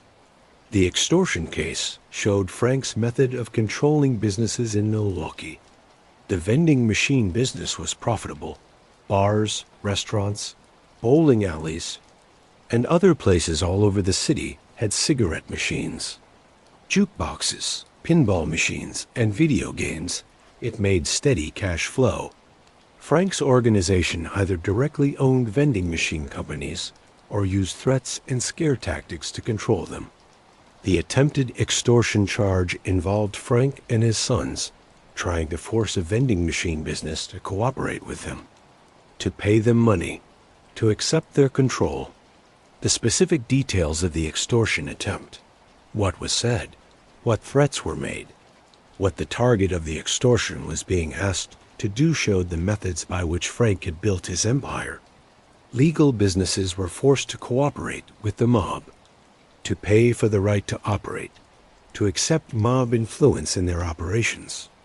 On May 29th and 30th, 1984, Frank Balistrieri was sentenced to 13 years in federal prison and fined $30,000. His sons were sentenced to 8 years in prison, which was later reduced to 5 years, and both were disbarred, thrown out from practicing law. For Frank's sons, this was devastating. They had followed their father into the family business, had used their legal education to help the organization, and now they were paying the price.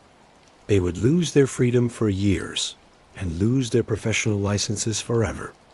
The disbarment of his sons must have been especially painful for Frank. He had been proud of his own education, proud that he had gone to college and law school in a time when such achievements were rare for sons of immigrant families. He had encouraged his sons to become lawyers, to get the education and professional papers that he had only briefly gone after. But instead of using their legal knowledge to help the family change to legal businesses, his sons had used their skills to make criminal operations easier. and now they were being punished for it at his sentencing. Frank Balistrieri made a statement that caught both his defiance and his following of Mafia code. The first time I heard the word Mafia was when I read it in the newspapers.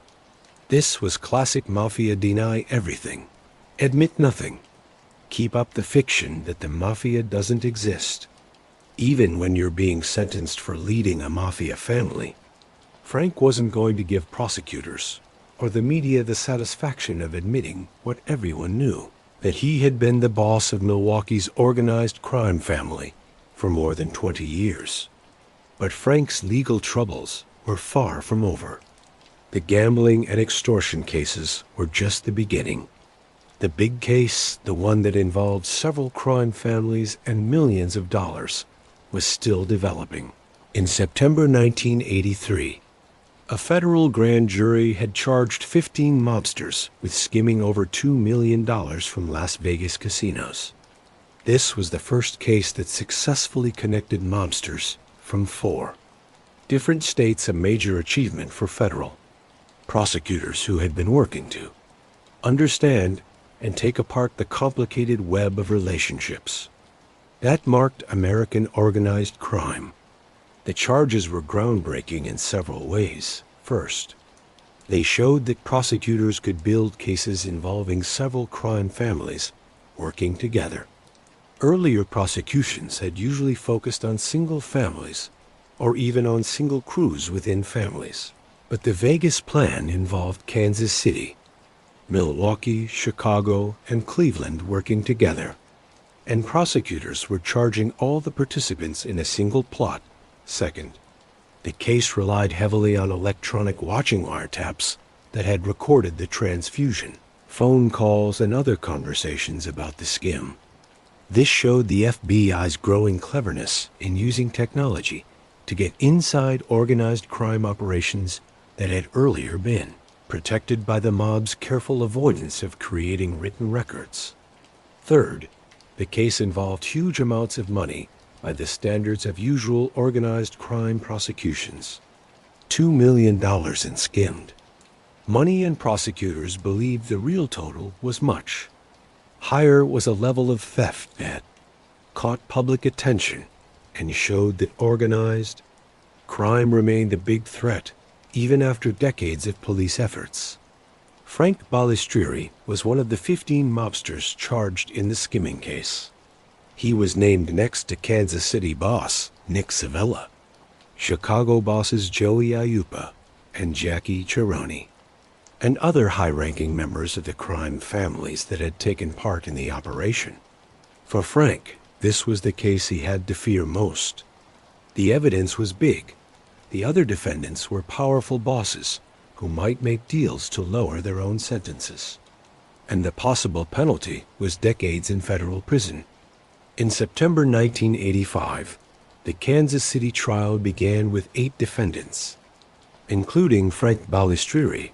The trial brought national media attention as prosecutors laid out the details of how mob families had used Alan Glick as a front man, had gotten huge Teamsters loans, had put in Frank Rosenthal to run the casinos, and had skimmed millions of dollars over several years.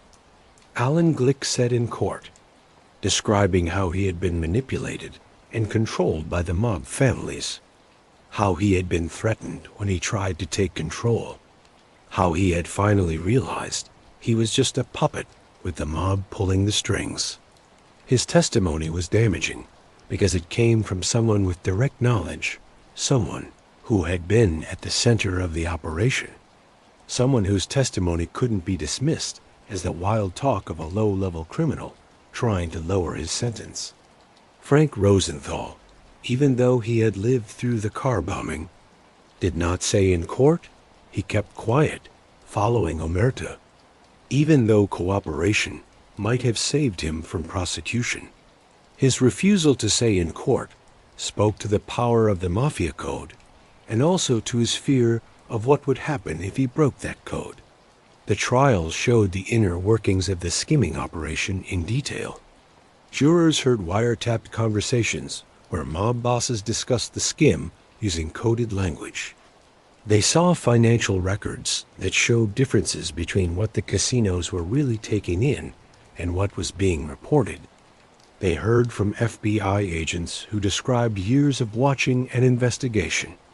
They learned about the Teamsters pension fund loans and how the mob had corrupted what should have been a safe retirement fund for working-class union members. On January 1st, 1986, facing overwhelming evidence and the chance of even longer sentences if found guilty at trial, Frank Balistrieri pleaded guilty to plotting and racketeering charges related to the Vegas skim. He was sentenced to 10 years in federal prison, to run at the same time as his 13-year sentence from the earlier gambling and extortion convictions, and was fined an extra $20,000. The choice to plead guilty instead of fighting the charges at trial was important. Frank may have believed he could get a better sentence by pleading guilty. He may have wanted to avoid a trial that would show even more details about the operation and possibly involve others. And he may have been trying to protect his sons from extra charges by taking responsibility himself and ending the trial before more evidence was shown. Frank's plea agreement included his admission that he had been part of a plot to skim money from Las Vegas casinos, that he had made money from this plot, and that he had broken federal racketeering laws. For a man who had spent decades denying any involvement in organized crime, these admissions were remarkable. They were a public admission of exactly what he had been doing and how he had made his money. The investigation and prosecutions that became known as Strawman, the FBI's code name for the Vegas skimming investigation, finally resulted in 19 high-level mobsters being found guilty. The effect on organized crime was devastating. The Kansas City family was almost destroyed, with its whole leadership in prison. The Milwaukee family was similarly wrecked, with Frank in prison and many of his key underlings also found guilty. Chicago and Cleveland suffered big damage to their leadership structures too. For Frank Balistrieri personally, the Strawman prosecutions were the end of his career as Milwaukee's mob boss. He had reached incredible heights, controlling an organization that reached from Milwaukee to Las Vegas, partnering with major crime families, getting his hands on millions of dollars, achieving a level of power and influence few Milwaukee mobsters had ever reached. But his ambition had also exposed him to federal prosecution on a level that destroyed him. One especially sad part of Frank's downfall was how close he had come to reaching his biggest dream, getting a seat on the Mafia Commission. The Commission was the ruling group of the American Mafia, made up of the bosses of the most powerful families, mainly in New York, but also including people from other important families. A seat on the commission was the top of mob power.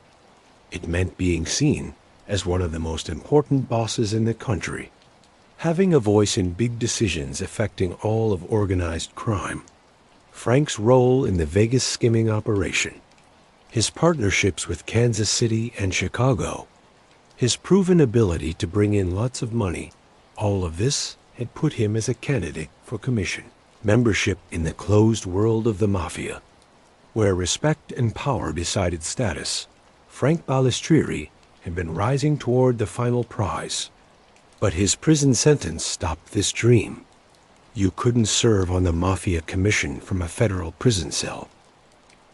Even if Frank had somehow kept control over the Milwaukee family from prison, even if his voice and his influence had stayed strong, the practical truth was he couldn't go to meetings, couldn't take part in decisions, couldn't do the jobs that commission membership needed.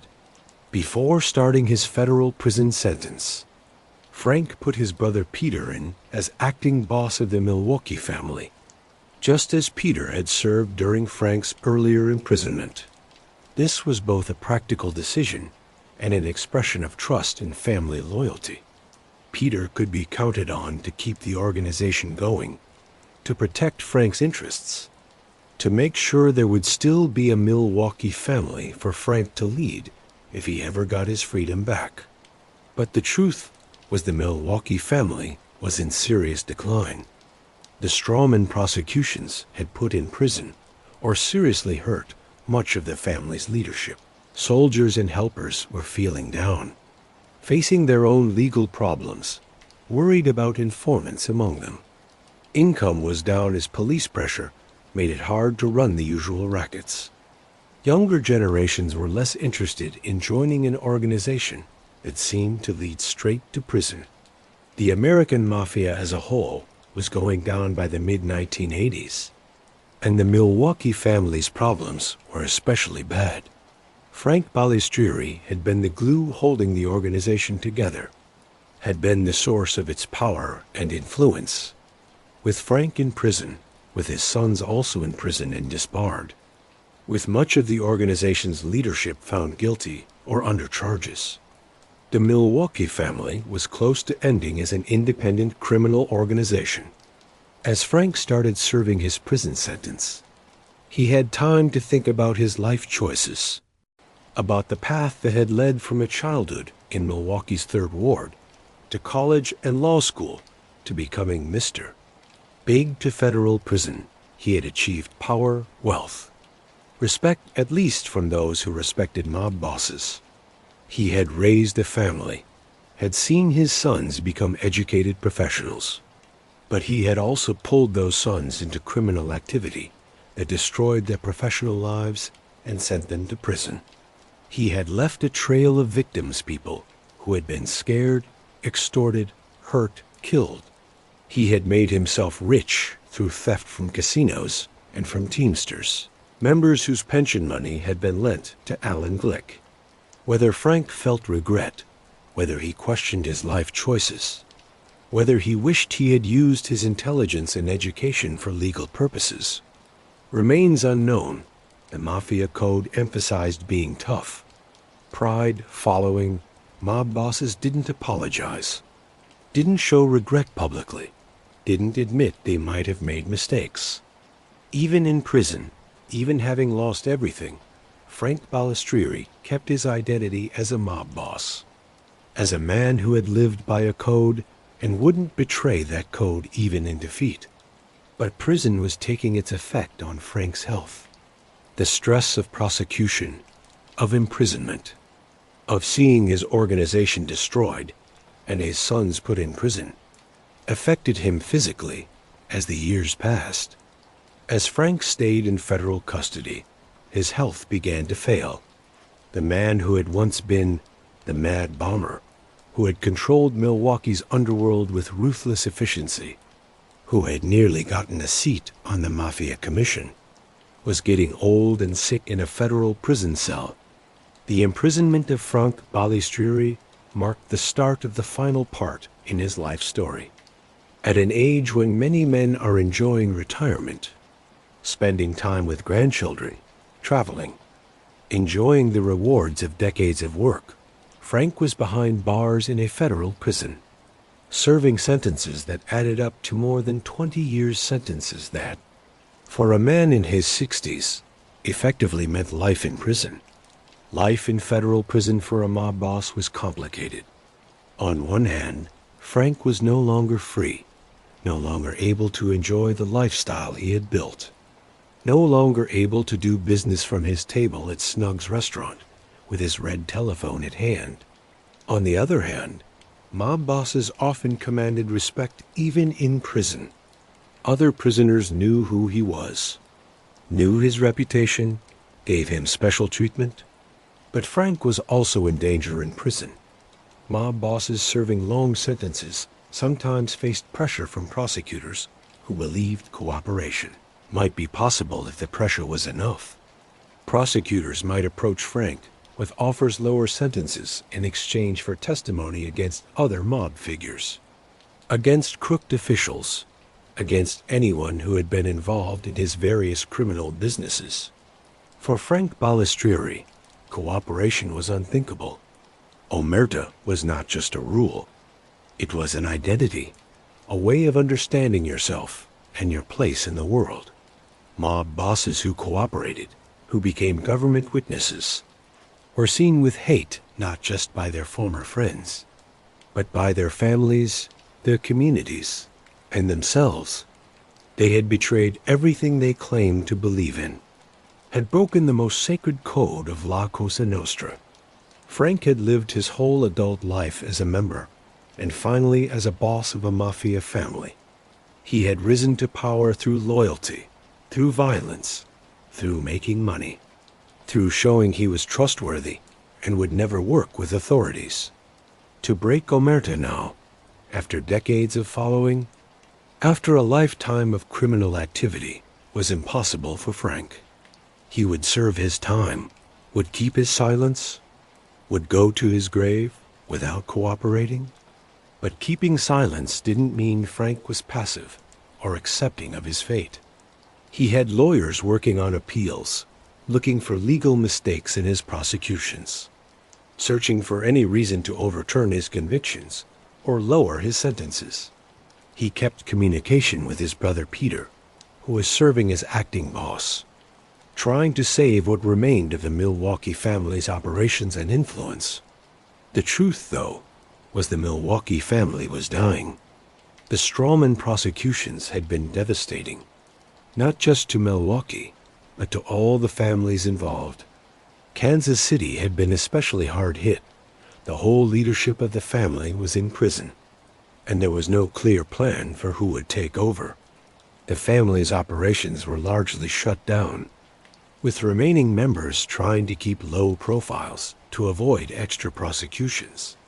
Chicago, the most powerful of the families involved in the Vegas skim, had the resources to handle the prosecutions better than the smaller families. But even Chicago had suffered big damage. Joey Ayupa and Jackie Chironi, the boss and underboss who had been at the top of the Chicago outfit, were found guilty and put in prison. The organization continued under new leadership. But the loss of such experienced and powerful bosses inevitably created instability. Cleveland's family, already going down before the Strawman prosecutions, was further weakened, like Kansas City and Milwaukee. Cleveland struggled to keep operations going, with its leadership in prison and its remaining members under intense police watching. The wider effect of the Strawman prosecutions reached beyond the specific families involved. The case had shown the FBI could successfully investigate and prosecute complicated organized crime plots that crossed many places. It showed RICO laws were powerful tools for prosecuting mob bosses for their leadership of criminal organizations, rather than for specific violent acts. And it proved the wiretaps and electronic watching could get inside even careful criminal organizations that tried to keep operational security through coded language and face-to-face meetings. For the American Mafia as a whole, the 1980s were a time of never-before-seen police success. Beyond Strawman, there were major prosecutions in New York that resulted in the Commission case, where the bosses of New York's 5 families were all prosecuted together and found guilty of running a criminal business. There were major cases against the Philadelphia family, the New England families, and other organizations across the country. The combination of RICO prosecutions, better wiretapping technology, witness protection programs that encouraged cooperation, and aggressive federal prosecutors willing to spend years building complicated cases was destroying the Mafia's power structure. The organization that had controlled American organized crime for decades was being systematically taken apart by federal police. For Frank Balistrieri, imprisoned and aging, these developments meant even if he somehow got his freedom back, there would be little left to return to. The Milwaukee family he had led was basically gone as an independent organization. The Chicago outfit, which had always been Milwaukee's final authority, would simply take over whatever remained of Milwaukee's operations once Frank was definitely out of the picture. But Frank's immediate worry was his own health, which was failing, the stress of prosecution, imprisonment. And seeing everything he had built destroyed was taking a physical effect. Frank had always been a tough man, someone who had lived through the violent world of organized crime for decades, who had handled earlier imprisonment and returned to power. But he was now in his 70s, and the years of stress, the prison environment, and likely the knowledge he would probably die in prison were affecting him deeply. On November 5, 1991, after serving about 7 years of his sentences, Frank Balistrieri was let out early from federal prison because of poor health. This compassionate release was fairly unusual. Federal prisoners usually served most of their sentences before becoming able to be released. But Frank's health had gotten worse to the point where prison officials and doctors decided he needed medical care that couldn't be properly given in a prison setting. Frank returned to Milwaukee, to the city where he had been born, where he had grown up in the Third Ward, where he had risen to become the most powerful mob boss in the city's history. But the Milwaukee he returned to was different from the one he had known. The Third Ward had changed, with the old immigrant neighborhoods giving way to fancy condos and restaurants. The underworld he had controlled was almost non-existent. With the Milwaukee family reduced to a shell of its former self, Frank's return was quiet. There was no great homecoming, no celebration, no gathering of soldiers and helpers to show respect to the returned boss. He was an old, sick man coming home to die, and everyone understood this truth. Frank spent his final months in Milwaukee, probably with family, trying to find some measure of peace after a life defined by violence, crime, and the finally pointless search for power. In December 1992, his health got worse further, and he was admitted to St. Mary's Hospital for colon surgery. The surgery was apparently not successful in stopping his failing health. On February 7, 1993, Frank Peter Balistrieri died at age 74 in Milwaukee, Wisconsin, of natural causes. For a mob boss of his level and his reputation for violence, dying of natural causes in a hospital bed was remarkably peaceful. So many of the people he knew had died violently shot, stabbed, blown up, strangled. Frank's enemies had tried to kill him over the years, had challenged his authority, had threatened his power, but in the end, he outlived most of them and died quietly, without violence, probably with family around him rather than killed on a street corner or in a restaurant. The fact Frank died of natural causes showed something unusual in the world of organized crime. Mob bosses who lived long enough often ended up dying in prison, or dying violently at the hands of rivals or treacherous underlings. Paul Castellano, boss of the Gambino family in New York, was shot to death outside a Manhattan steakhouse in 1985.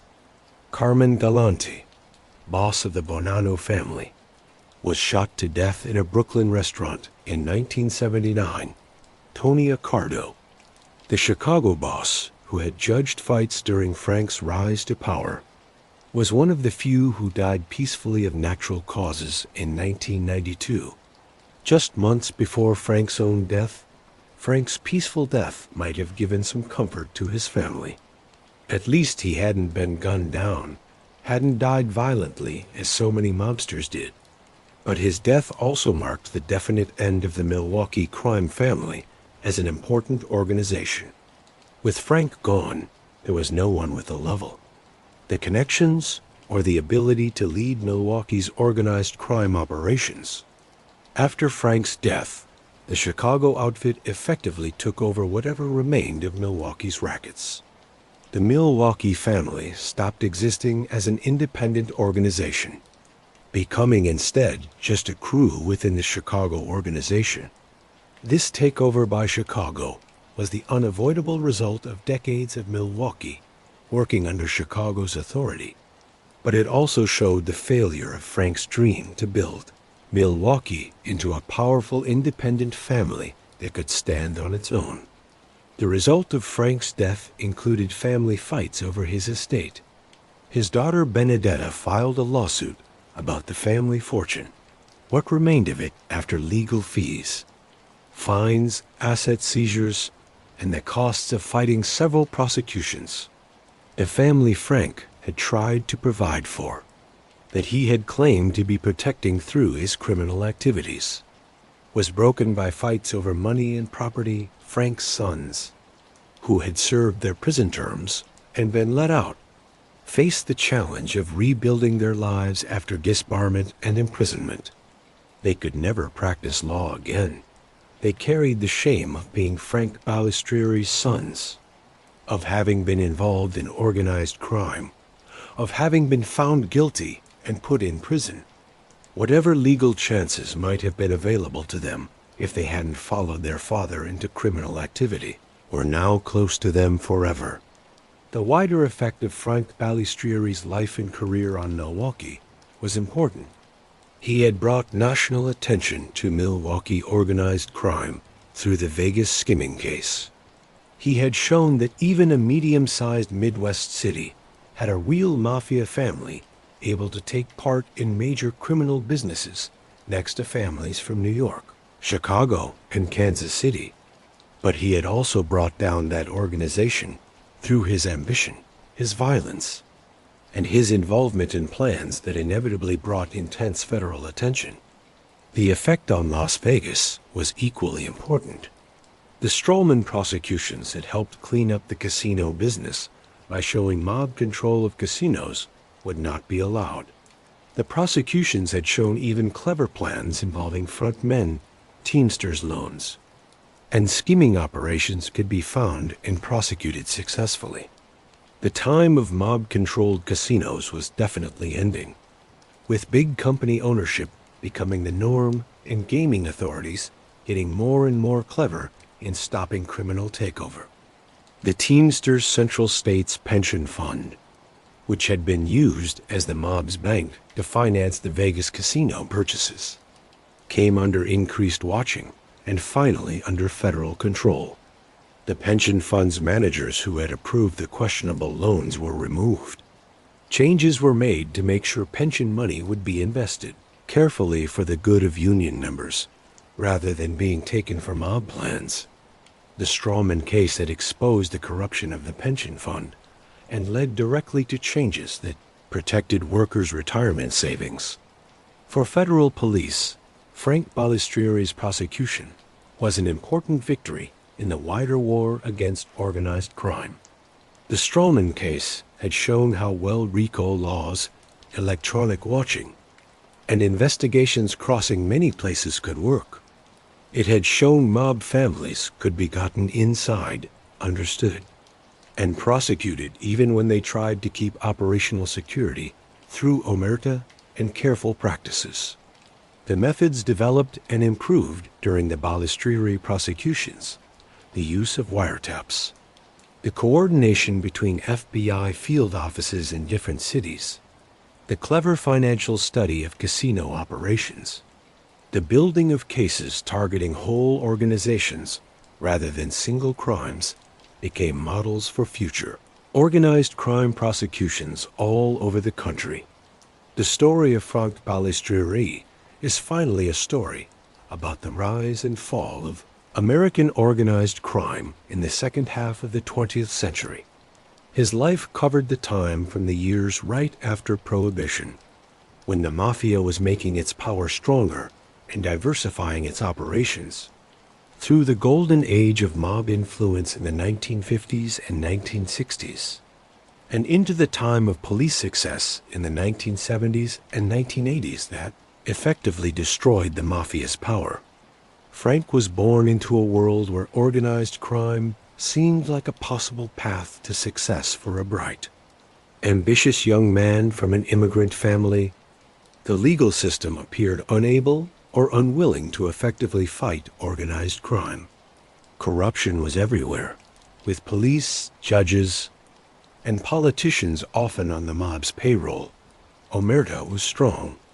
with witnesses refusing to say in court, and jurors sometimes too scared or too sympathetic to find obvious criminals guilty.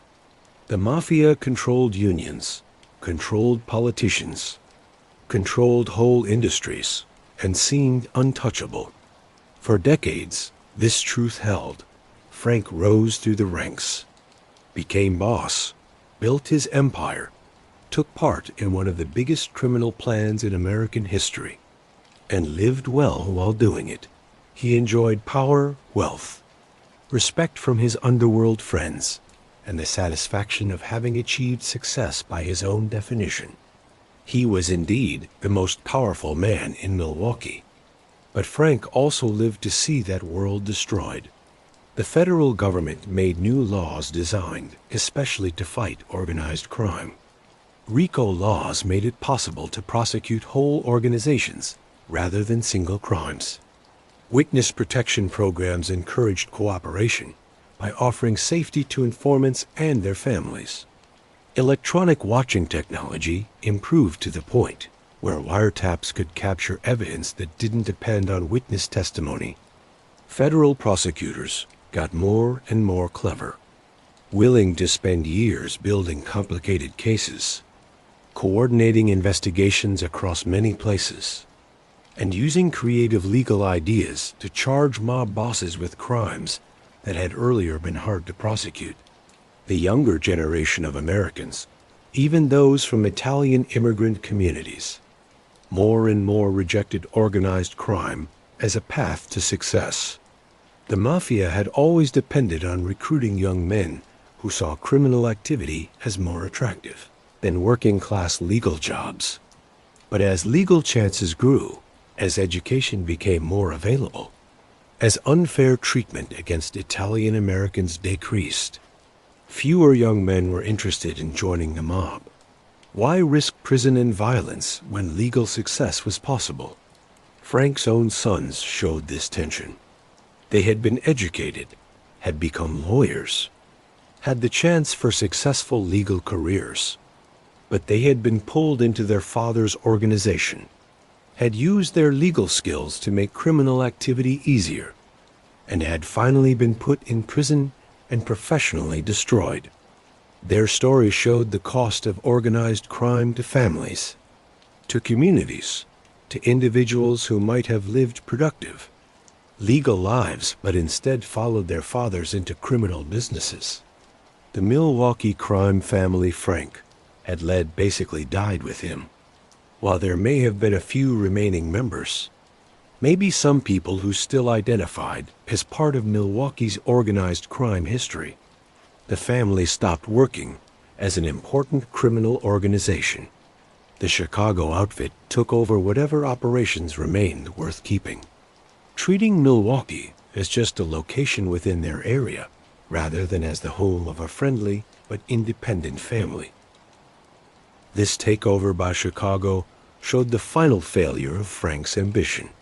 He had wanted to build Milwaukee into a powerful family, to raise it to the status of the major families in New York, Chicago, and other cities.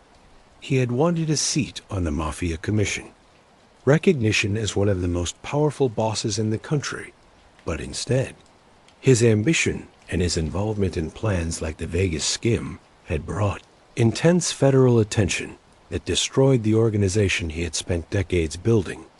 The physical places connected to Frank's story have also disappeared or changed dramatically.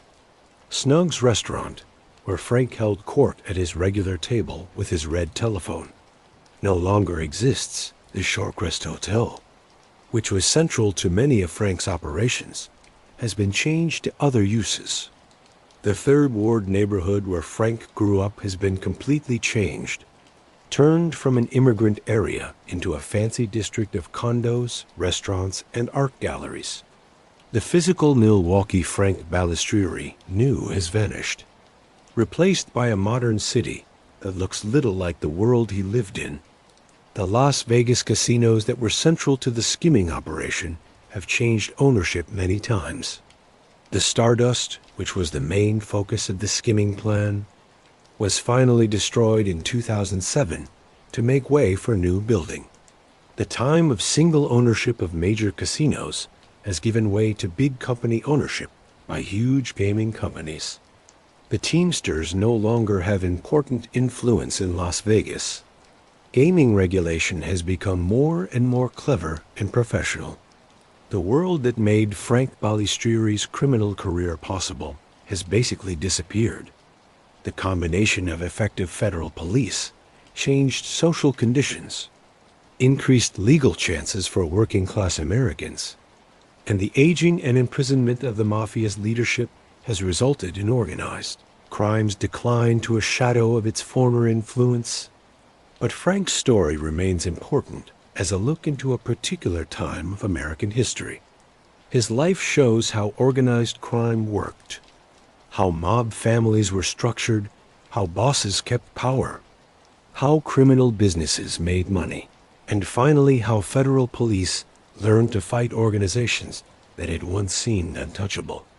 The Vegas skimming operation that was central to Frank's downfall remains one of the most daring criminal plans in American history. The idea that mob families could get control of major Las Vegas casinos, put in their own operators, skim millions of dollars in unreported income, and coordinate this theft across several states and families showed both the mob's cleverness and its overreach. The plan succeeded for years, but finally made the evidence that destroyed the families involved. The human cost of Frank Balistrieri's criminal career is hard to calculate exactly, but was without question big. The victims of his violence men like August Maniasi, Izzy Pagrob, and Augie Palmisano paid with their lives for crossing him or for informing on him. The business people who were extorted or scared into cooperating with his organization suffered economic harm and the mental pain of living under threat. The Teamsters members whose pension money was taken from mob plans lost retirement security that should have been protected. Alan Glick, who thought he could partner with the mob to reach his casino ownership dreams, spent years living in fear for himself and his family. Frank Rosenthal lived through a car bombing, but lived the rest of his life, knowing powerful people had tried to kill him and might try again. The countless people who borrowed money from Frank's loan sharks at crazy high rates, who bet with his bookies and found themselves in debt they couldn't repay, who worked in businesses Frank controlled or influenced, all of them suffered in different ways from his criminal activities. Frank's own family paid a heavy price for his choices. His sons were put in prison and professionally destroyed. His wife lived through decades of stress, the threats, the violence, the imprisonments, the legal battles. His daughter sued over the family fortune, suggesting even family relationships were poisoned by the circumstances of how that fortune was gathered. Whatever pride Frank might have taken in providing for his family financially must be weighed against the cost to them of his chosen job. And so ends the story of Frank Balistrieri, man who rose from Milwaukee's Third Ward to control an empire that reached to the shiny casinos of Las Vegas. A college-educated lawyer who chose the life of La Cosa Nostra. A father who brought his own sons into the family business only to see them disbarred and put in prison. A mob boss who lived through decades of violence only to die quietly in a hospital bed at 74. His story reminds us that even the most powerful empires built on secrets and violence finally fall apart. The millions skimmed from those casino tables, the fear he put in a whole city, the red telephone at Snug's restaurant, all of it faded into history, if you've made it this far.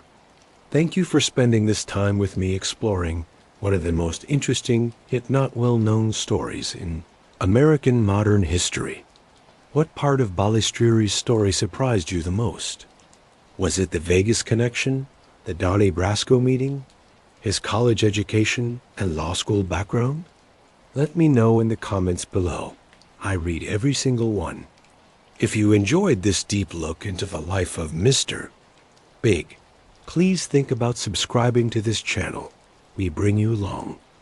Carefully research stories about the most interesting people in organized crime history, all told in a calm, relaxing way perfect for winding down or falling asleep.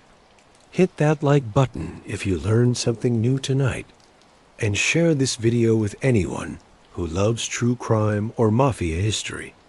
Up next, we have more amazing stories waiting for you.